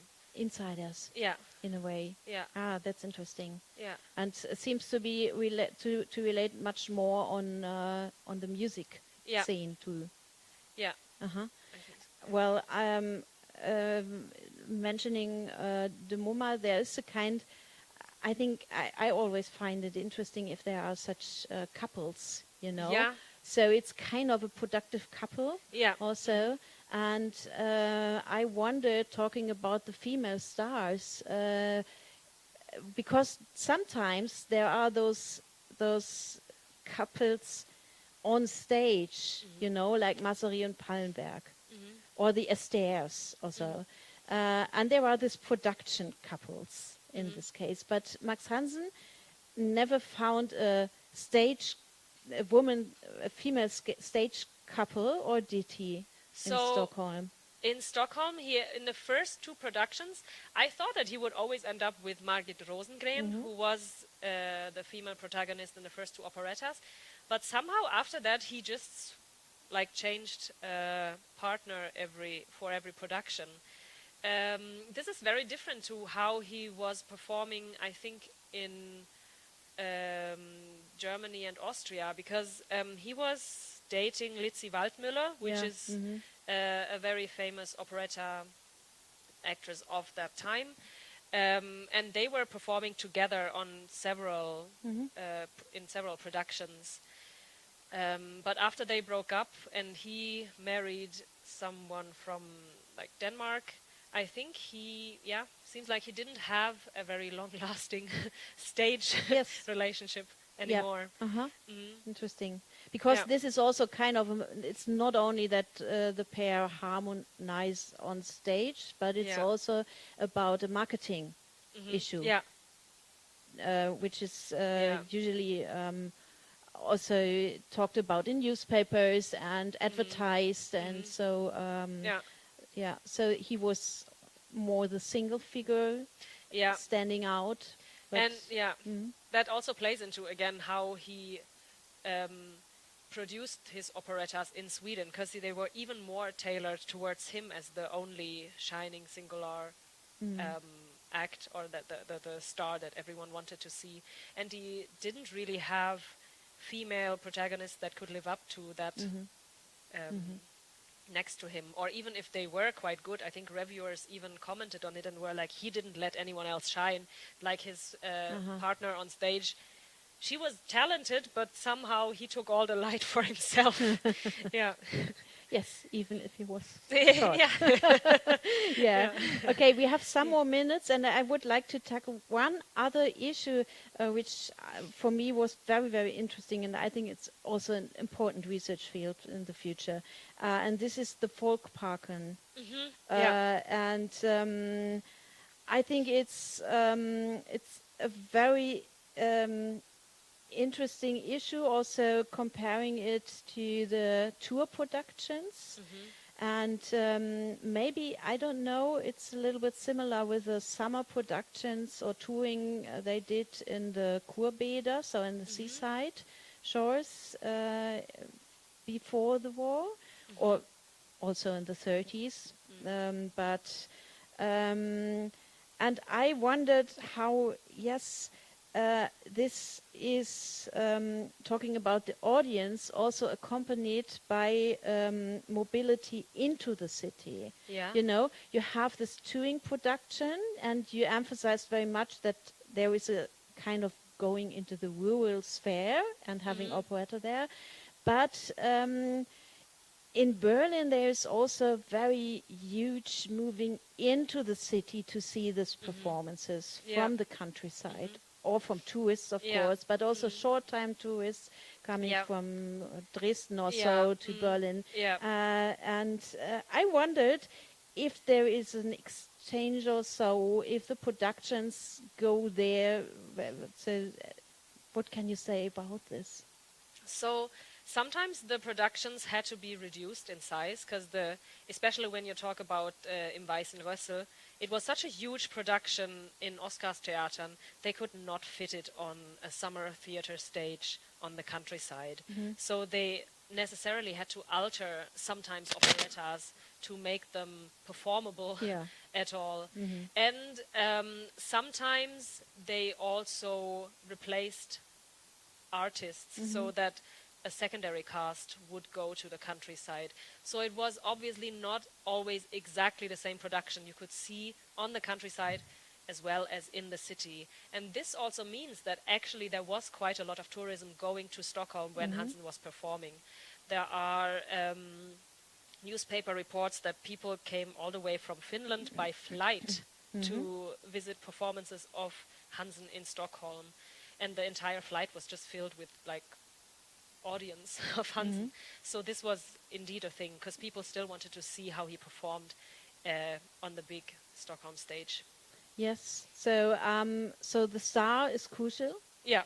Again. Yeah. Again. So, and there was a discussion before about where you said it's quite unusual. I don't remember. Maybe I took a note. And I just thought about the Broadway routines, because there it was very unusual to have a contract with a star first, and then they built a whole show or musical comedy around the star, and with different narratives. I think what is quite unusual is that they didn't do this in Stockholm. So they had the star, but didn't do a new operetta or revue show or so, or musical comedy, but took one that already existed and adapted. So that's maybe what I thought is quite unusual. Yeah. But I was very impressed when I saw the material and the contracts showing that he could really do whatever he wanted on stage. I think we cannot emphasize this not enough, because I think he had power that I have not seen in other cities for a singular actor, that he could really, even, funny enough, he could even decide if he just, I think, stages it or performs on stage. And this is crazy, because he was the pulling factor for the audience. And if they decide to do an operetta together, which he doesn't want to perform in, he would just not appear. And still he got promised a lot of money. That was wild. I was very impressed when I saw that. Yes, and well, I think that this puts Stockholm very much in the metropolitan context, actually, or the metropolitan routines. But I wondered how much, and you are right that research always focused a lot on those metropoles. But would you regard? But as I understood, you would not regard Stockholm as a metropolis in this time, or maybe, or did I misunderstand you? Is it? Would you put it in the context? Is it a metropolis? I think it is a tricky City. question. I'm pretty sure that, from a Swedish perspective, Stockholm obviously is a metropolis, because for them it's the biggest city. But I think it had, to a lower extent, this immigration that cities like Vienna from the Habsburg Empire had, where people with so many different languages were living. So I think in that way, Stockholm was different because it was very much Swedish. Mm-hmm. Yeah. Mm-hmm. Okay. Yes. So we are nearly at the end of the time. So maybe I will just come back to your introductory speech today. And you positioned your thesis very much in contemporary culture, actually. Mm-hmm. Yeah. So, and well, I think it's very, very good to make this point. And so maybe it's difficult to answer, but how would you evaluate part of popular culture in today's, you said not different times, you had a better phrase, but and maybe popular musical theater especially, maybe not with all, but maybe the restaging of those operettas, because you showed there are still productions of those operettas with all those still stereotypes. And so what would you, how would you comment in current times on the function of operetta performance? I think there are very different roles that operetta takes depending on where it is performed today and who the stage director is. I remember it's times of crisis. Yeah. Yeah. In times of crisis. Yeah. So I think there are amazing stagings today where operetta directors try to really fulfill this history of operetta, where they were actually pinpointing to current issues. But then again, I think there are some parts of audiences who are kind of really in love with operetta as being very unpolitical, as being very romantic. Mm-hmm. So I think theaters sometimes try to pay attention to that by doing very unpolitical and very romantic or kitschy stagings, maybe that do not really tackle all those contemporary issues that they could, or which, like, they don't really use the potential that operetta had in this way. And I think the role of operetta today, I really hope that theaters would be more daring and more brave in a way to live up to that part of operetta history, because I think there lies a lot of potential in it. Yeah, where we are again at the problematics of the performance rights. Yeah. And so thank you very much, and I'm just joining Derek again and congratulate you to having written a wonderful thesis, and thank you for the time you invested in this research, and also in researching the Stockholm area, but also researching the biography and person of Max Hansen. Yes, so I would be at the end now. Hope so. Yeah, okay. Thank you. Thank you.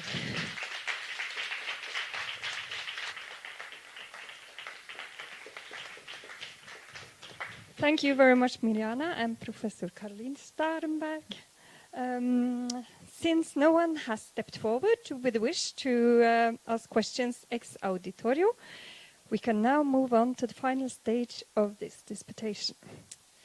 So then it's for me, on behalf of the Faculty of Humanities, to thank the candidate and the evaluation committee for having carried out this public defense in an interesting and brilliant manner. I now declare that these proceedings are at an end. Disputatio per acta est.